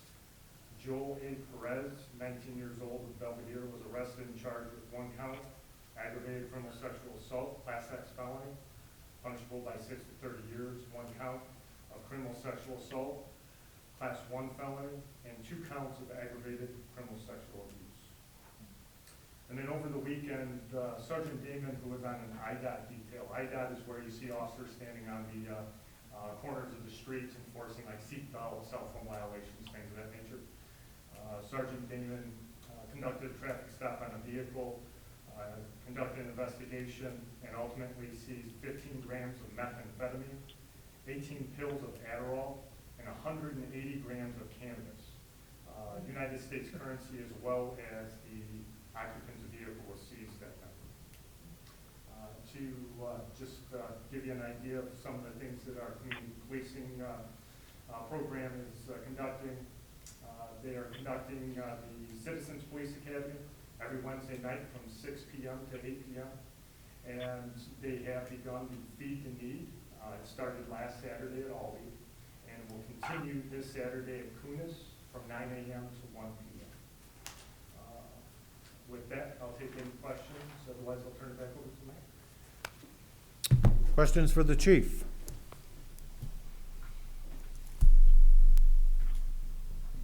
Hearing none, well, thank you, Chief Woody. Thank you, Mr. Mayor. Thanks. Takes us to number 5, other. Up first is item A, Public Works, biennial bridge inspections, and FHWA metric number 15. Thank you, Your Honor. Memo in your packet. Our biannual bridge inspections are due in 2021. Those inspections are going to be completed by Hampton, Lenzini, and Renwick, who is our IDOT approved bridge manager. The bridge inspections will include State Street, Newburgh, Squaw Prairie, Main Street, the north and south bridges on Appleton, as well as the culverts on Town Hall Road. The cost for those inspections will not exceed $9,400. A new item this year that needs to be done is the FHWA metric 15, which is a record of the bridge opening channel to be developed, and we have to repeat that every 5 years, which is to monitor long-term scour and channel degradation in reference to the substructure units of each of the bridges. Those will apply to all the bridges, will not apply to the Town Hall Road culverts. The cost to complete that portion to meet that metric is $4,200 for a total of $13,600. I would recommend approval to complete those inspections with Hampton, Lenzini, and Renwick at a cost of $13,600. That work will be paid for from line item 015-360-6140 engineering services. May I have a Snow will motion? make that motion. Motion by Snow. May I have a second? Second by Porter. Questions, comments, or further discussion concerning the motion now on the floor? Alderman Frank? Snow has a question. Alderman Frank first, and then you, Alderman Snow. Brent, what is the timeline to have this done? So the reason why it comes before you now is the FHWA metric number 15 has an earlier, I think it's supposed to be completed within 2020, by the end of December. And then the bridge inspections will be done, they're due, I believe, by June of 21. So they'll be done in the spring as weather permits. Additional questions or comments? Alderman Snow. So Brent, what exactly really is involved in this metric 15? Are they just measuring the width between the pilings and the depth of the water, or what really does this amount to? Yeah, basically they're going to survey the bed, the stream bed, the abutments, and the depths and the widths, and the dimensions. Basically, come up with a 3D model of the stream bed through the bridge area opening, and then every 5 years they will check it and then they'll be able to determine how much scour, if any scours, is happening over the course of time. Fortunately, Newburgh Road, we already had to go through this process with Newburgh, so we've already got some pretty good data. We just need to update that from when we did that Newburgh Road bridge. But the rest of them will be starting from basically from ground zero on the rest of them. And so what does that information ultimately tell us? So the banks are getting wider and wider, or it's filling in and more sediment's getting at the bottom of the river, and what do we do about it? Well, actually, Newburgh Road's a good case in point. It was determined there that it was scour susceptible, which means the river bed is washing away around those pilings and stuff, which may cause structural issues with your bridge. So in that case on Newburgh Road, we had to put riprap, big, large rock boulders in around those pilings to build it up for scour protection to prevent that activity from taking place. So this is just another way to monitor that scour potential over a period of time. Thank you. I have a question.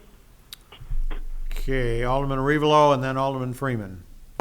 Does this inspection include, like, I think last time, a few years back, endangered animals? I think it was mussel last time under the bridge. Or is this going to encompass that? No.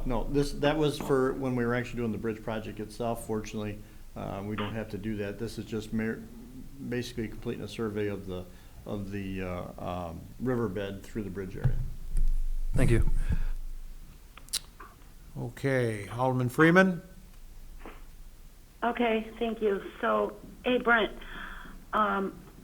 first of all, my question is, 1, 2, 3, 4, these 7 particular bridges, when would be the last time they were inspected? 2 years ago, they're done every 2 years. They're done every 2 years, so they didn't show up anything 2 years ago. So depending upon what this inspection uncovers, we may be looking at substantial repairs like we did with Newburgh Road. No, not necessarily. What you're going to do with this time around will be basically establishing the baseline, and you'll be able to tell from the information they're going to gather what has transpired with Newburgh. I would expect that we'd have no issues with Newburgh because we've already put the scour protection in. So this time around, it's just going to be, I guess if there's something blatant they'll find, then it could be something that will have to be addressed. I don't anticipate that to be the case, but it more or less provide a baseline to go as we go down to the future to see what kind of scour is or is not happening. Thank you. Any other questions or comments? Hearing none, all those in favor of approval of the motion now on the floor will, when your name is called, signify by saying aye. Those opposed, nay. Porter, Aye. Snow, Aye. Stevens, Aye. Arivalo, Aye. Brereton, Aye. Flurry, Aye. Frank, Aye. Freeman, Aye. McGee, Aye. 9 in favor. Motion is approved unanimously. Thank you. Takes us to item B. Director? Next up, memo in your packet, and I apologize, it is in the 200 block of North State Street. Scrivener's error since I do my own memos, apologize. We have received 2 proposals to complete a spot repair on our 15-inch sanitary sewer main in the 200 block of North State Street. Innovative Underground for $4,200 and Performance Pipelining for $5,750. I would recommend approval of the proposal from Innovative Underground in the amount of $4,200 for a 15-inch sanitary sewer spot repair. This work will be paid for from line item 6158206040. What the spot repair consists of, we've got a section of the 15-inch sanitary that's got a hole in the pipe that we need to seal up, and basically what they do is they put a fiberglass sleeve inside the manhole and they transport it to the bad spot in the pipe, and it is spread out, and then they inject the fluid in there to harden that fiberglass, and it adheres itself to the inside of the pipe. And then in this particular location, we've got a sanitary sewer service coming into the pipe at that spot also within that repair area.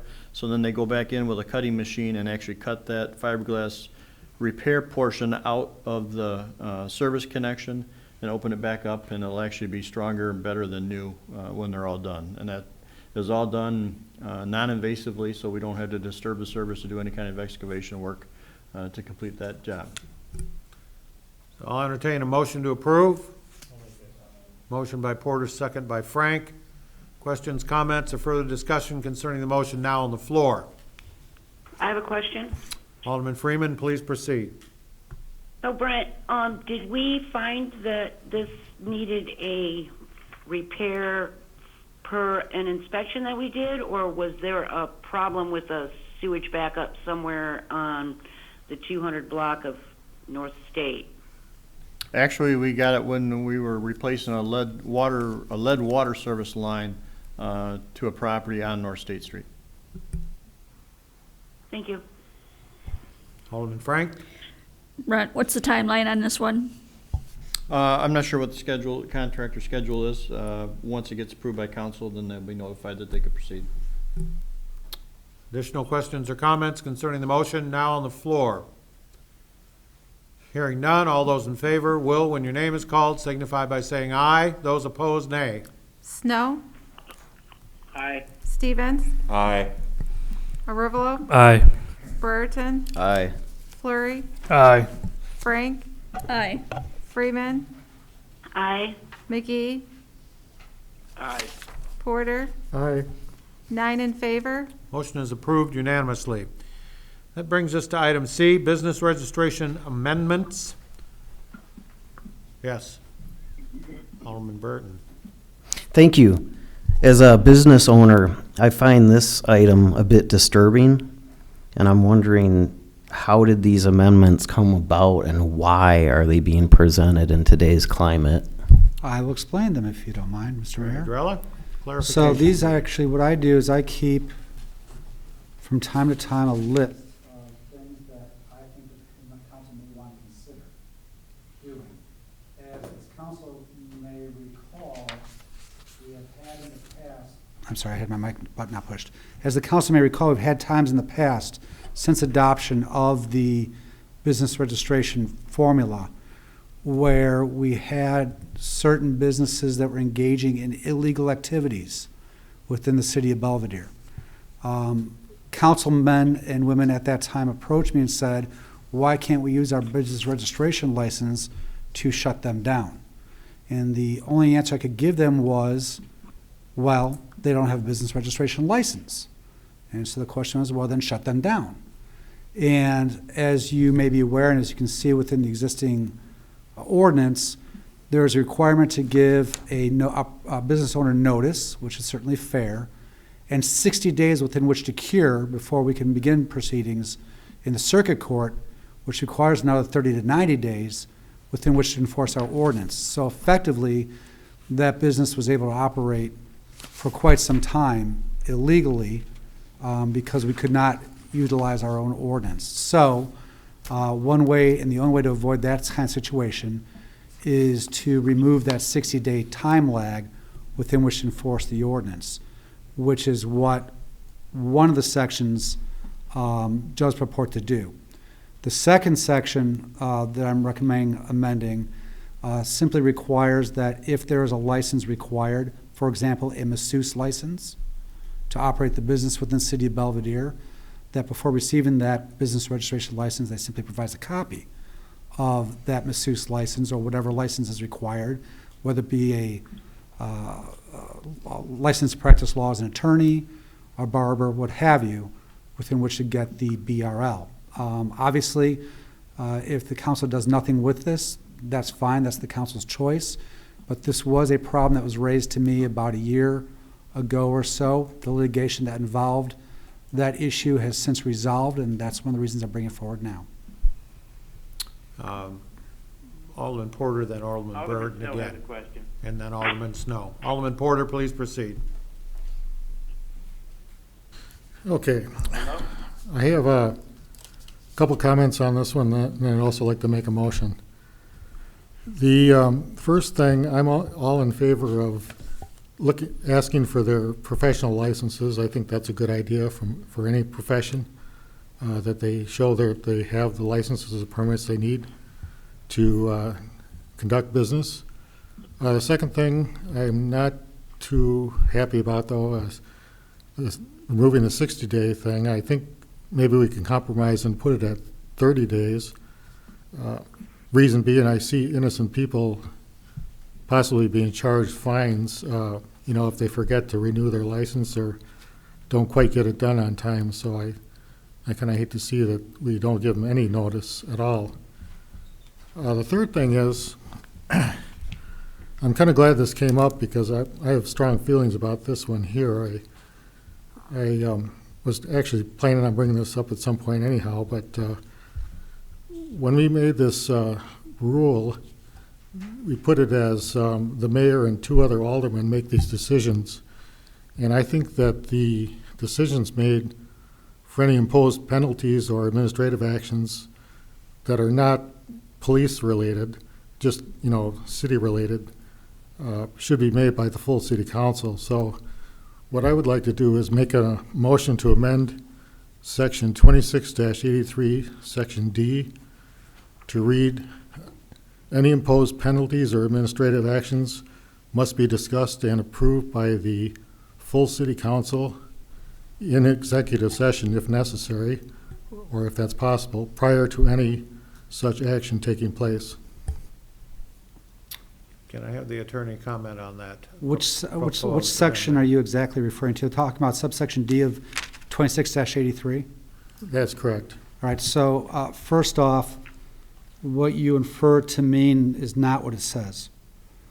Currently, there is no council or committee of anybody that reviews whether or not it should be prosecuted. If there's a violation, and in my role as city attorney, either the officer, and usually be a police officer, would write a citation for that, although with the 60-day limit usually comes out of my office.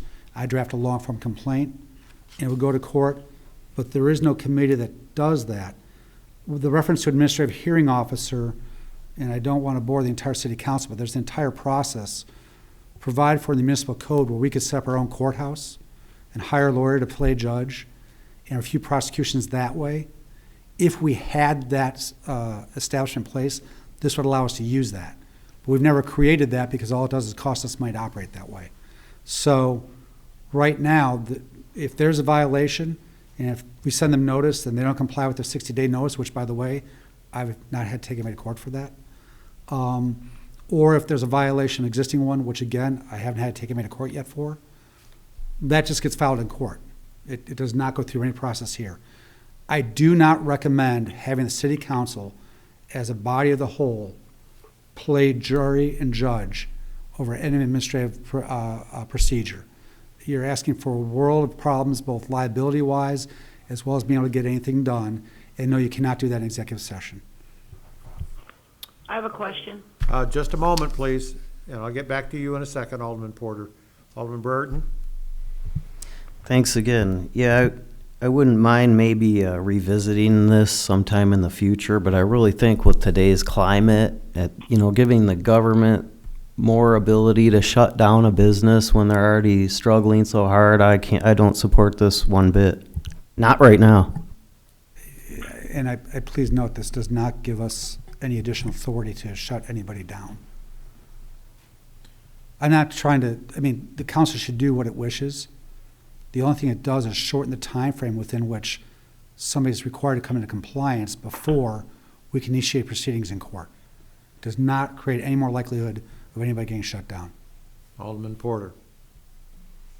Okay, I guess I misunderstood that or something, but I thought that when we first approved this business registration, that we talked about having the full city council make the decisions, and I'm not talking about, again, police decisions, that are, or court decisions. I'm talking about just other decisions. I thought that we decided that it was going to be the mayor and then two aldermen of his choice was the committee that was going to be making these decisions. Am I mistaken about that? Yes, you're mistaken. The process is they fill an application. It's a shall issue application. As long as that application has all that's required in it, in this case it's nothing, I'm asking to put in the requirement for professional licenses, the clerk is required to issue that license. So there's no body to review it. It just gets issued. We cannot deny it to anybody so long as they comply with the application process. And then the enforcement side is simply a court process. There is nothing else to it. Alderman Freeman, please proceed. Thank you. So I'm sorry, but I recall that when we originally set this up, Alderman Porter is exactly correct. We set it up so that there would be a hearing with the mayor presiding and the two senior aldermen present to determine whether they would be given a fine or what the ramifications would be for their violation. We set it up that way. I don't have it in front of me, but I can find it in my file cabinet. I know that's how we set it up. You know what, actually, the question I think Alderman Freeman, if you don't mind, I'd like to address that. I think we're talking two different issues. You are correct. For the city to revoke a license, it does require the hearing procedure that you and Alderman Porter are talking about. That's not what we're talking about tonight. We're talking about the ability to go to court to assess fines. And those are two different issues. Okay, my question is then, how many businesses do we currently have that aren't registered at all? Because we had nothing set up that basically enforced every single business to have to register without penalty. So it was my understanding that it was kind of a voluntary thing, and we probably have multiple businesses, to my knowledge, that I haven't registered at all, correct? The clerk would have better numbers. She probably does not have those with her. I'm going to go out on a limb that compliance rate might be 50% if we're lucky. It is voluntary. And no, it's not voluntary, it's mandatory. Our code makes it mandatory. The code adopted by this council makes it mandatory. However, So then you are correct in we that. haven't gone around to the businesses that aren't registered. Marcia, you're and- talking over the attorney. Could you just wait for a moment, please? Attorney Drella?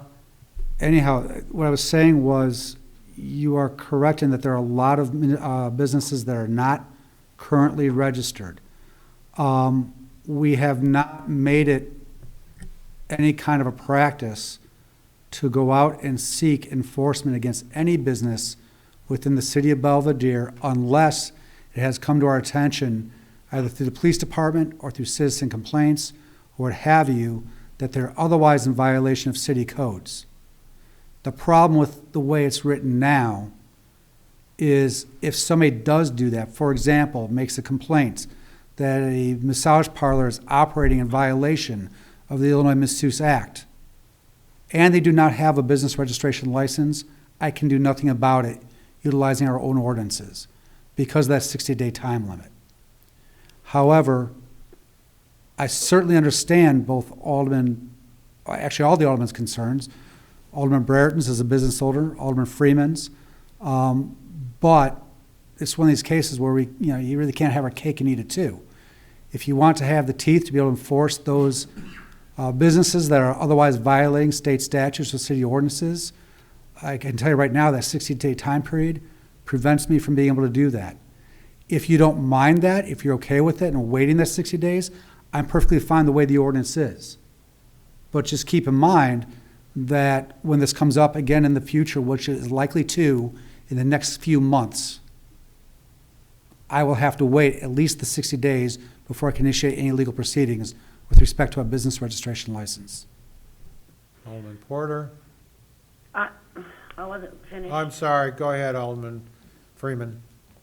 So I don't understand, on the second page under B, it's any person who operates any business during a period of suspension of the business registration license or after revocation of the business registration license shall be fined. However, you can't suspend or revoke a business registration license that doesn't exist. So if only half of our businesses are registered, then, this clause doesn't really make much sense. And you just hit the nail on the head, Alderman Freeman, of what the problem is. And if I'll speak specifically to the establishment that used to be on North State Street that was improperly operating a masseuse parlor.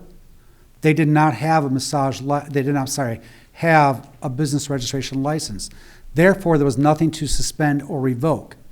The only opportunity or avenue then we have to enforce this code is to go to court. But the provision allowing me to go to court requires me to wait 60 days before I can do so. So you hit the nail on the head. If they had had a business registration license, we could have convened the commission that's called for in Section 82, which what Alderman Porter was referring to earlier, and I misunderstood him, and taken action.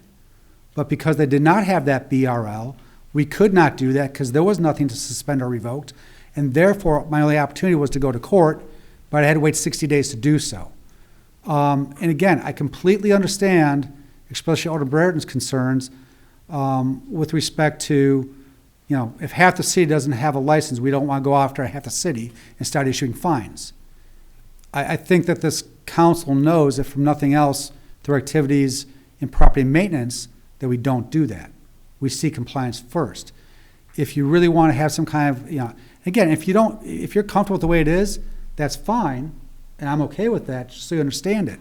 If you want to make that 60 days, 10 days, 15 days, what have you, that's fine also. It's up to you. I bring this to you for discussion purposes to see if you want to do anything. or not. Okay, Alderman Porter and Alderman Brereton.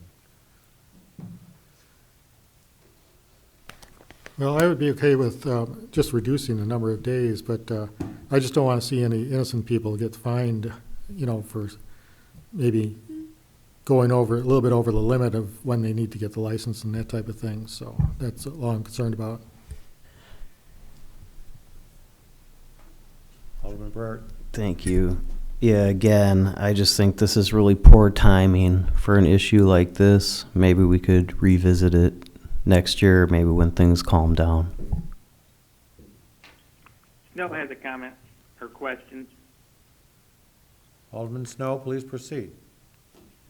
Okay, so I'd be curious, again, statistically, it sounds like we've come to the conclusion that 50% of the businesses in town are not participating in this license program. The next question is, the establishment that was in question that took 60 days plus court time to shut down, what exactly would the business license have facilitated in closing them down?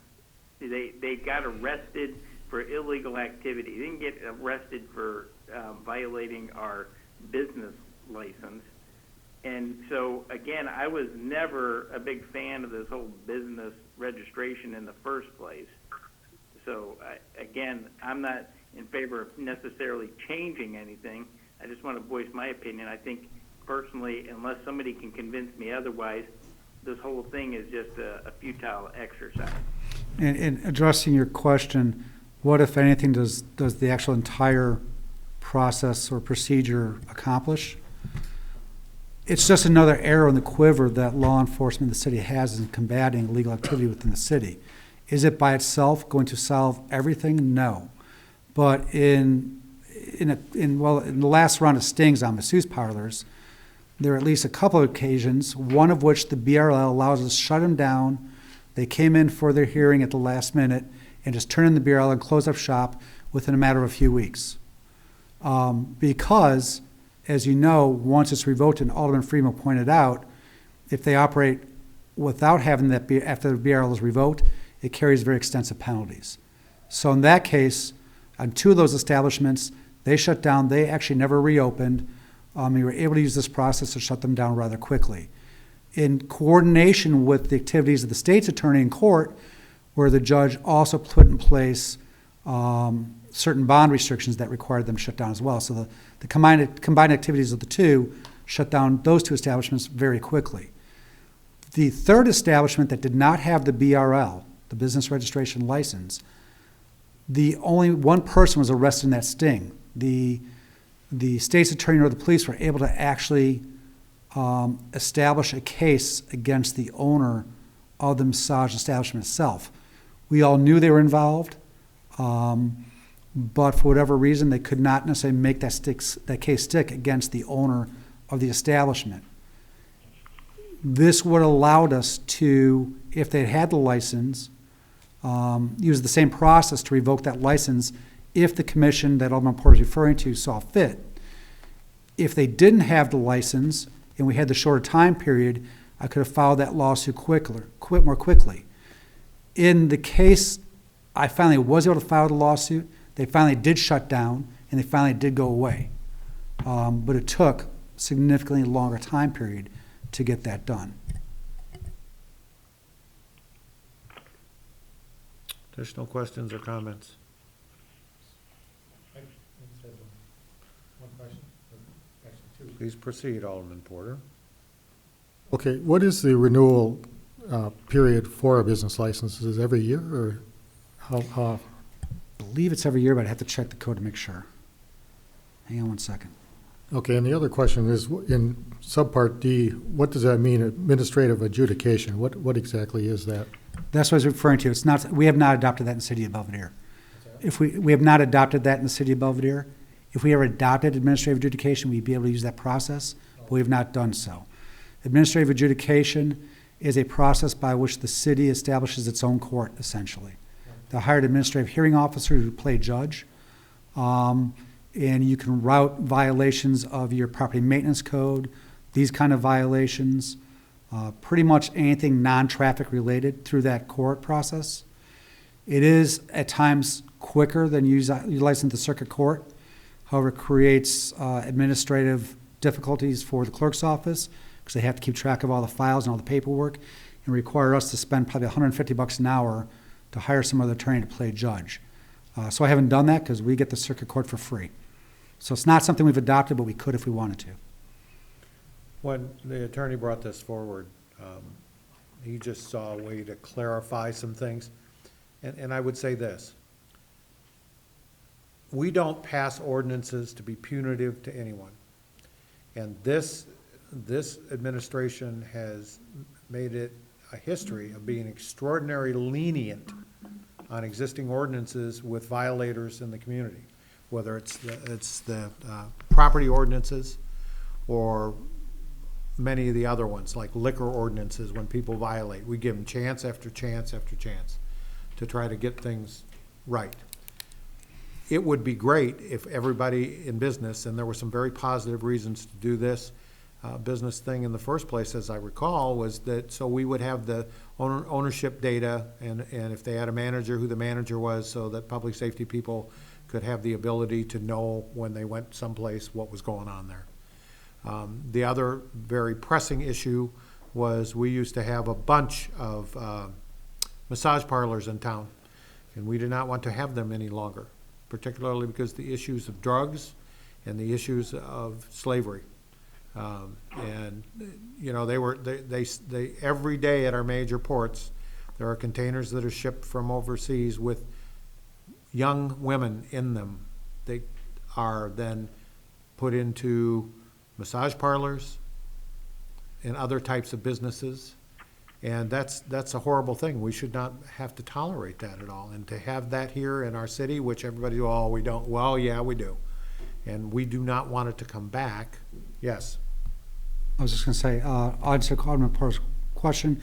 It is a one-year term. There's obviously no fee there is no fee for obtaining the registration license, nor any fee for renewal. And I just want to stress again, this is an issue. I brought it forward. It's in my little notepad of things to look at. I was approached by multiple aldermen in the past, but why do we have the 60 days and why does it take so long? That's one of the reasons I brought it forward. Alderman Fleury and then Alderman Frank. Right. So to kind of echo Alderman Porter, we said, if we get rid of the 60 days and to 0, so what would be a reasonable amount of time if someone was found in to get that revoked, or to fix that problem for someone that made a minor mistake so they are not fined and getting people that are making a simple mistake? I mean, would 14 days be reasonable, or would it be less time than that, or is it just a matter of coming down to City Hall and seeing the clerk? As far as fixing it, it's a matter of coming down to City Hall and seeing the clerk, or even doing it by mail or online. As far as a reasonable time frame, it's not required by code, but I know routinely the Community Development Department gives anywhere between 7 and 14 days to come into compliance before they issue a citation. Right. So I think, to echo what Alderman Porter said, I think 7 days would be enough time. So that way, if there is someone that just made a minor mistake, 7 days sounds like more than reasonable time to fix that. And then for businesses that are doing something that would require, like an example of the masseuse parlors, that would give you only have to wait 7 days as opposed to the 60 to take care of that problem. Alderman Frank? Attorney Drella, would it make sense that we wait till we get everybody to register? Because if we don't get everybody to register and it's the one you want and they're not registered, then they fall through the cracks. We should work on getting everybody to comply. No. First off, this helps get everybody to comply.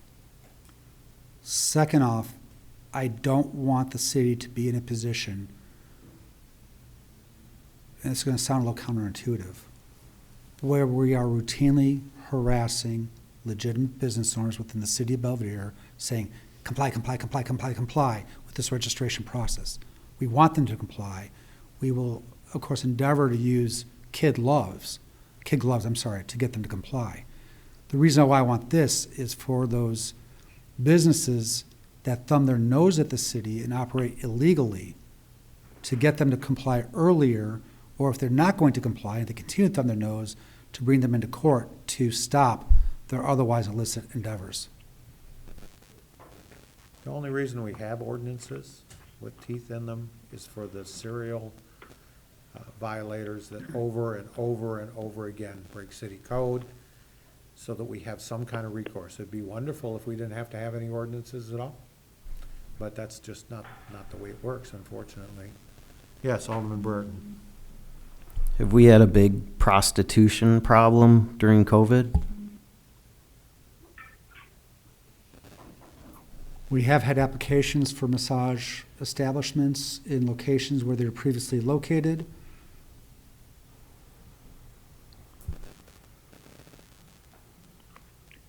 I have a question. Alderman Freeman, please proceed.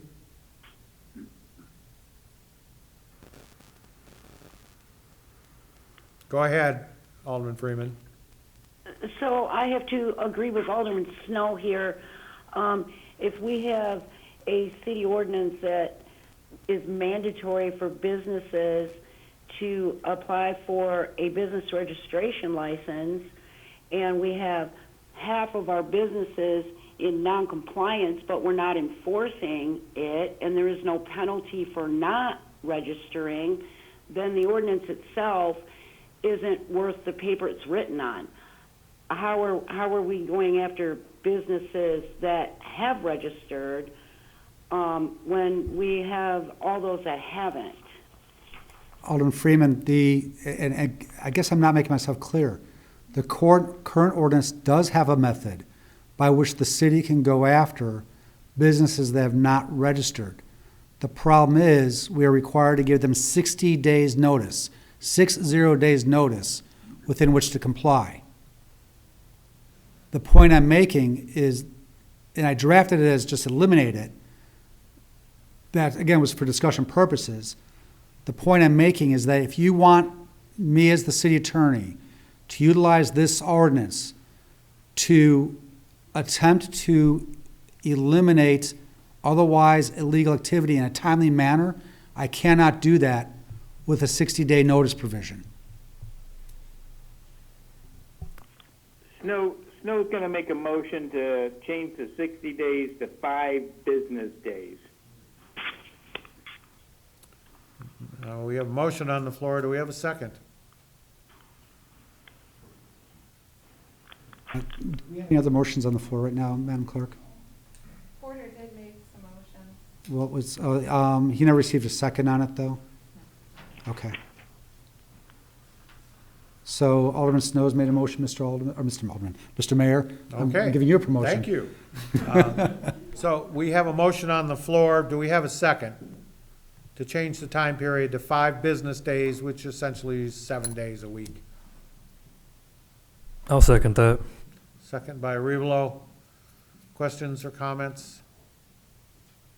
Yes, Alderman Burton. Again, I'd like to reiterate, I think this is terrible timing to do something like this. I don't care how minor we say it is. Additional questions or comments? Snow has a comment. I don't think timing-wise this has anything to do with the COVID. The whole idea is that if we have an issue with a business, like Mr. Drella has alluded to, that could potentially occur in the near future, that we want to be able to hop on it. So I don't see that the COVID thing plays any time frame in this at all.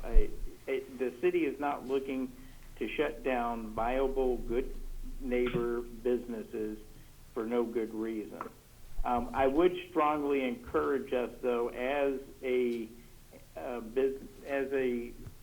municipality, to at least send out to known businesses the application and encourage the people to fill it out. Because again, I think it's a moot point to have 50% compliance and ultimately wind up cherry picking things.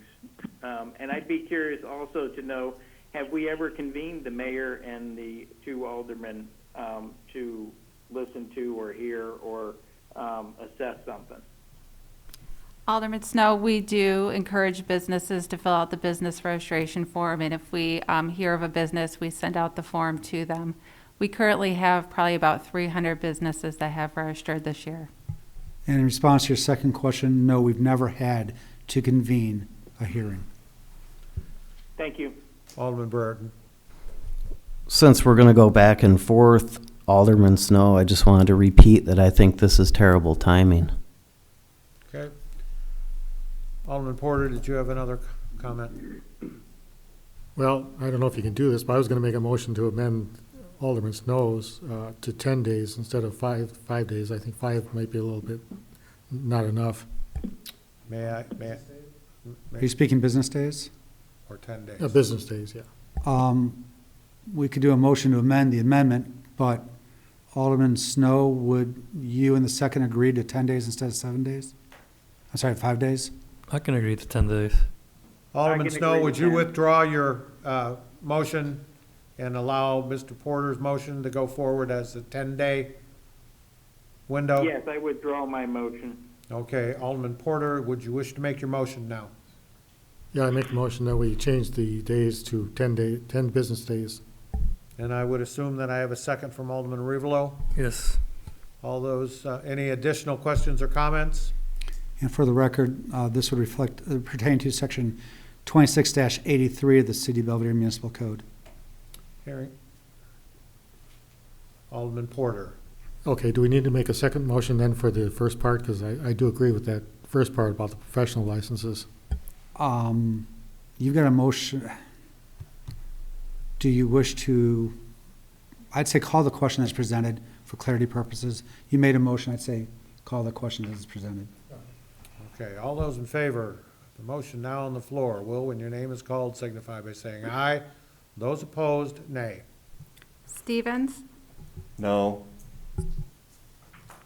Arivalo, Aye. Brereton, Definitely not, no. Flurry, Aye. Frank, Aye. Freeman, Aye. McGee, Aye. Porter, Aye? Snow, Aye. 7 in favor. The motion is passed. And Mr. Mayor, the second portion of my, the ordinance I placed, or the section I placed in the packet was 26-79 that Alderman Porter is just referring to. That would simply add a requirement into section 26-79, which is the application process, that states that in the event the proposed business requires another license or permit to operate lawfully, the applicant shall provide copies of any such license or permits when applying for a BRL. The clerk shall not issue the BRL until any applicant for a BRL unless such all lawfully required invalid permits or licenses are provided. Again, it just, our license issuance is a shall issue basis. If they apply, we issue it, no cost. It makes sure that if they say we're gonna be a massage establishment, give us the masseuse licenses. I'll make that motion. Wait just a moment, please. Alderman Porter? Well, I was gonna make that motion too. I think, I mean, that applies to anybody, like realtors, anybody that needs a professional license, so I think that's a good rule. So Yeah, I'll we make have- that motion. We have a motion from Porter and a second from Snow. Additional questions or comments? Hearing none, all those in favor of approval of the motion now on the floor will, when your name is called, signify by saying aye. Those opposed, nay. Arivalo, Aye. Brereton, No. Flurry, Aye. Frank, Aye. Freeman, Aye. McGee, Aye. Porter, Aye? Snow, Aye. Stevens, No. 7 in favor. Motion is passed. Thank you so much. I do have another thing that I think we need to address with Mr. Grella's revisions. In that section A where the 60 days came up, you had underlined and wanted to add or assessments on the third line. Thank you for clarifying that, and if the council doesn't object, because it's gonna come back in ordinance form. I'll explain that one though. When we drafted this, they referred to, when you go to court, there's fines assessed, and assuming it actually goes to court and goes through court, the court is required by statute and Supreme Court rule to assess what used to be called court costs. Well, all of a sudden, the Supreme Court wanted to call those assessment instead of court costs. and they seem to flip-flop on what they want to call them. So by adding the word "or assessments," it's just clear that whatever flavor the state legislature or the Supreme Court's utilizing to refer to these core costs this year is, that we have the correct terminology in the statute or the ordinance. So how do we want to proceed? If I can just, I wouldn't worry about it. If we don't include it, it's not the end of the world. That was just a cleanup, so. Any other I'll comments? make that motion to add it. Okay, it's going to come back in first reading, Alderman Snow. I'll just include it, and then if the council has any questions, we can modify that second reading. That sit well with everybody? Okay, thank you. That brings us to the final item on this evening's agenda, which is D, video gaming establishments. This motion was brought forward by Alderman Frank. Alderman Frank, you have the floor. I put in everybody's packet my letter of recommendation, and I'll read it for the record. Although I am not in favor of increasing the cap of gaming license above 30 establishments, I realize that COVID has negatively impacted our local restaurants, and this is why I brought it forward. Russell Caldwell is in my ward. He has many establishments, and he was going to have the Fire and Coal restaurant, and now it's no longer. And he would like to be able to have gaming in Firebox. And so I was just going to go to bat for him because he has many establishments here, and he has 20 to 30 full-time employees. And due to COVID, he has lack of business, and so I wanted to reach out for him. Yes. Attorney Drella, you have the floor. By way of a little bit of background, when we adopted the original video gaming ordinance, of course, there was no cap whatsoever on the number of establishments. Subsequently, the council did elect to put a cap of the number of establishments that can have video gaming at 30. And we did that by calling it a location permit. No fee for that one either, but that way we know how many locations there are and what have you. All 30 licenses or permits or locations have been sold or not sold, have been issued, and they are outstanding. It is not possible to get another location permit currently until either A, someone gives theirs up or closes down for a period of time, or B, the council expands the number to a number greater than the 30. The problem we have is there's two processes or parts to being able to have video gaming in the city of Belvedere. First of all, we have something called a special use for indoor commercial entertainment. That special use is not tied to video gaming. But to conduct video gaming, you must have that special use. Sounds bizarre, I know. That special use also governs pool halls, bowling alleys, music festival or facilities like the Apollo. If they didn't have video gaming, they'd still have to have that special use. A bar has to have it. Whether or not they have video gaming, they're required to have that special use. The second part of the process is to come to the clerk's office, get the location permit, as well as the stamps for the machines to have the video gaming. So the problem we have is this. We're capped at 30. We have already approved special uses allowing indoor commercial entertainment, more than 30, obviously. Any one of those are effectively in the waiting to obtain a location permit. We have no waiting list whatsoever. If one opens up, the first one in the clerk's office gets that permit. I could have been Mike Drellick got his special use approved yesterday, or Alderman Brereton got his special use approved the year before. Whoever gets to that clerk's office first gets the permit. Mr. Caldwell does not have that special use for locations that he wants to open the video gaming. That special use is tied to the property that was the Iron and Coal. If you allow him to go to get that special use and then leapfrog ahead of all those by giving it to him directly, those that have been waiting in the wings, you're going to have some other businesses that are very, very angry and might have a valid lawsuit against the city under equal protection grounds. So I cannot recommend simply saying, Mr. Caldwell, we're going to give you a 31st license, or we're going to allow you to open up without a permit license and simply call you, quote, grandfather, because he's not. There's no such thing.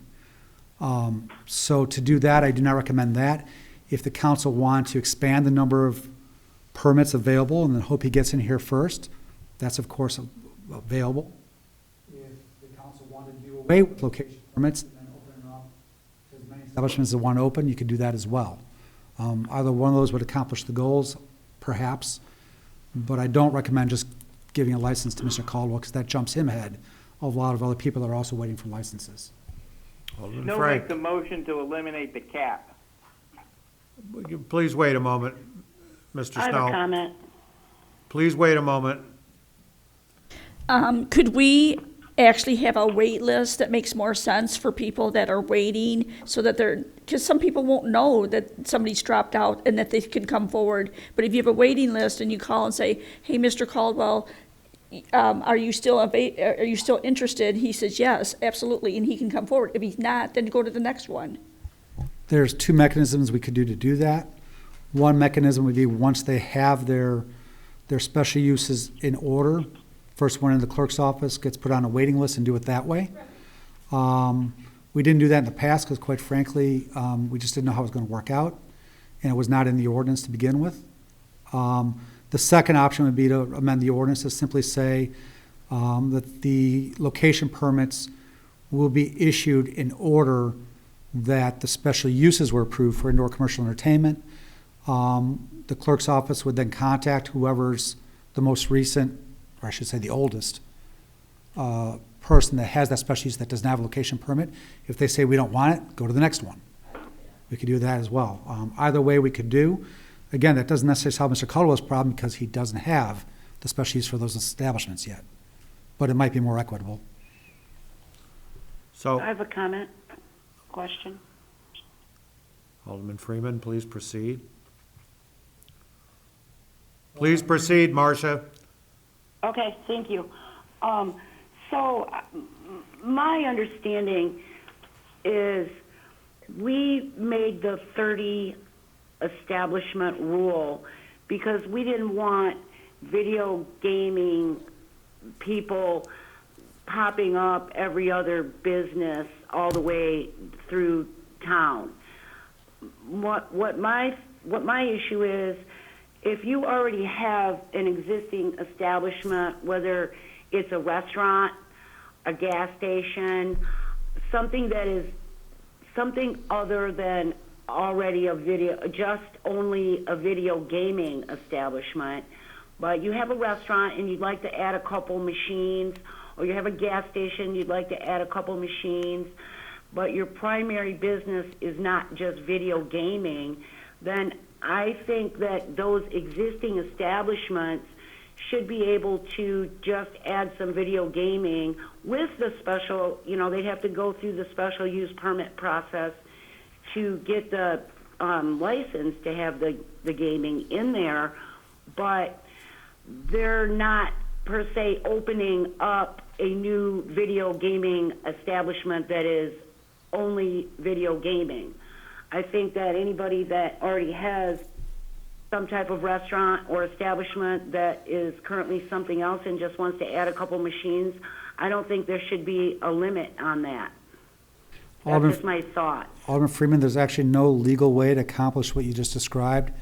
If in no part, other than actually just eliminate our cap, because the vast majority of locations in the city of Belvedere are prior existing locations. The vast majority are bars and restaurants and now gas stations.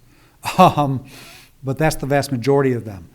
What some cities have done, and we contemplated doing when we adopted video gaming and the restrictions on locations, was to differentiate between what are commonly called video gaming cafes and other establishments. And if you recall, I think you were on the council back then, the discussion revolved around, well, how do you know if they're a video gaming cafe versus a bar or restaurant? And we were talking about looking at, all right, what does the majority of your revenue come from? Does it come from gaming or does it come from food and alcohol? And at that time, the council decided we did not want to get in that balancing act. We're simply going to eliminate at 30 total. So again, the only way to really accomplish close to what you're talking about would be to differentiate between bars and restaurants and video gaming cafes, or restaurants versus bars and video gaming cafes, something along those lines. I just think that, there are, if you own a bar and you want to put put some videos in there, you know, that's fine. I don't think that, you know, a business such as Alderman Barrington's would be looking to put any video gaming in there. There are just certain establishments that are gas stations, restaurants, and bars that would be looking for that without having to actually be able to open new establishments that only cater to video gaming and nothing else. Again, what you described was the video gaming cafe concept I just mentioned. To obtain a video gaming license from the state and from the city, you're required, with the exception of certain truck stops, which we don't have in Belvedere, to serve alcohol over the counter for consumption on premises. Alderman Snow, let's get back to you. So I still go with my motion to remove all caps. I have a motion on the I'll floor. second that. I have a motion on the floor from Alderman Snow to remove all caps on video gaming machines. I have a second from Marcia, Alderman Freeman. Additional questions or comments? Alderman Revelo? I'm not sure if I'll be a big fan of take the cap. I think there was a reason why we put a cap to begin with. I think the first time I was 25 when I was on the council, then 30 after I was gone. I think that mechanism is fine. Any additional questions or comments? Alderman McGee has a comment. Alderman McGee, please proceed. Yeah, I agree with Alderman Snow that the cap number should be removed. Okay. Alderman Frank? I was just gonna say, maybe we could do this as a temporary, just to get through the COVID, no? Once you ring the bell to take back the, what are you gonna do? Tell them no, now you can't have it? After they paid the fees and the fines and everything else? You know, and we discussed this earlier, this morning, and, you know, my feeling about it is, okay, so if the only downside to this, and is a concern of mine, is that the reason that we put a cap on it, because we heard people who had spent the money to get the licensing and to open new businesses or to add this to their businesses said, if you dilute it, then none of us are gonna make any money. That has not actually been our experience. The more we have, the more we have. So, at this point, I would say we have a motion and a second on the floor to remove the cap on video gaming. All those in favor? Will, when your name is called? Sorry, I have a question. Okay, Alderman Fleury, you have a question. Please present it. So, as you know, I'm new here, so if you could give me a little history. So originally, gaming was completely allowed for everybody, and then a cap was put on, or if someone could just give me kind of a brief history why we went full out and then capped, and now trying to go full out. Initially, it was, we simply created the requirement that you obtain a tag, a license, a sticker for the machines. There was no limit on the number of establishments that could be in the city of Belvedere. After that time, when they really started to proliferate, some of the aldermen were concerned that we're getting too many locations that had video gaming, and they initially put a cap in of 30. I don't recall there being a 25 cap. I think it was initially at 30. There was a discussion of 25, and then we realized there were already 25 licenses issued, so they made it 30 so that there'd still be 5 available for new establishments. But that was done by the council. I can't recall what year it was. I could look it up, but it was because there was a feeling that there were too many establishments in town. Well, it would have been 17 or 18 at the latest. Alderman Porter? I guess I'll make one comment. One positive way to look at it is it'd be more revenue because there's, the fees on the machines and everything. So that's one of the good thing, I guess. And I'll make a comment to that. That is a good point, but as this COVID continues, the next thing you're gonna hear is people want us not to charge them their fees. That's already happening in cities around us, that they want us to waive the fees on their liquor license, waive the fees on their gaming permits. And so, every good deed has its consequences. So just to put that in your mind, so if they come back to us and want all their fees waived, we in essence have cut out that extra revenue for the city. So just bear that in mind. And, Mr. Mayor, while we're discussing video gaming, before we actually vote on Alderman Snow's motion, want to make the council aware that we do have provisions in both of our liquor code as well as our video gaming code that provides if they're not being utilized for a certain period of time, I think it's 60 days or something like that. 60 days for video gaming. 60 days for video gaming, the license is deemed forfeited. If you don't mind, what I'll bring back to city council in the near future, if Alderman Snow consents to amendment to his motion, is to waive that provision during the term of the governor's COVID-19 shutdown, because they can't operate. We don't want to shut them down when the governor says he can't operate. Right. Okay, so a motion and a second. Any additional comments or questions before we vote? Alderman Revalo. I don't want to cap, maybe just cap it at 40 if you guys want 10 establishments. More. So that got legs. Anybody want to tap? I would like Attorney Drella to explain what he said before, that we do the wait, make a waiting list, and then when it becomes available, that Sarah would call them so that they would know, and then if they're not interested, it goes to the next person. Well, we have a current motion on the floor, which is to eliminate the location permit.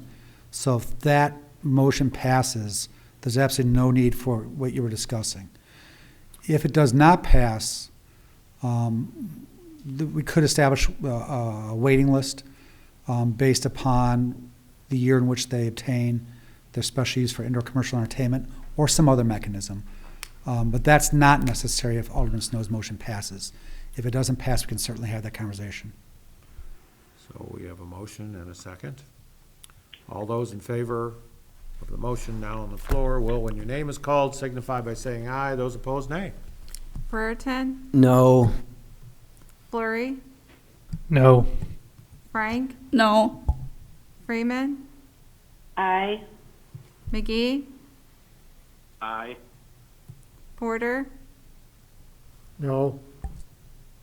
Snow, Aye. Stevens, No. Arivalo, Nay. 3 in favor. The motion is lost. Ladies and gentlemen, that brings us to the end of our agenda this evening. Thank you all for all of your contributions. I'll entertain a motion to adjourn. I would Well, make I that guess motion. we don't have to adjourn. I'll make the motion to cap it at 40. We had a motion on the floor. It has been voted on and voted down. So now Alderman Snow is proposing a motion to cap it at 40. Do I have a second? I'll second that. Second by Revalo. Additional questions or comments? I have a question. Alderman Freeman, please proceed. Do we know how many people we currently have on a waiting list? There is no waiting list. Thank you. Additional questions or comments concerning the motion now on the floor to cap the gaming at 40? Hearing none, all those in favor of approval will, when your name is called, signify by saying aye. Those opposed, nay. Fleury, No. Frank, No. Freeman, Aye. McGee, Duh. Aye. Porter, Aye. Snow, Aye. Stevens, No. Arivalo, Aye. Brereton, No. 5 in favor. Motion is passed. We will cap the gaming licenses at 40 for the time being. Anybody else want to offer an amendment to the motion that was passed? Or rediscuss anything at all that was on the agenda tonight to a greater length? I can't hear you. Hearing no, all those in favor of adjournment will, when your name is called, signify by saying aye. Those opposed, nay. Aye. Aye. We're adjourned. Thank you, ladies and gentlemen. So Marcia, he didn't hear you. I don't understand how Wendy went to bat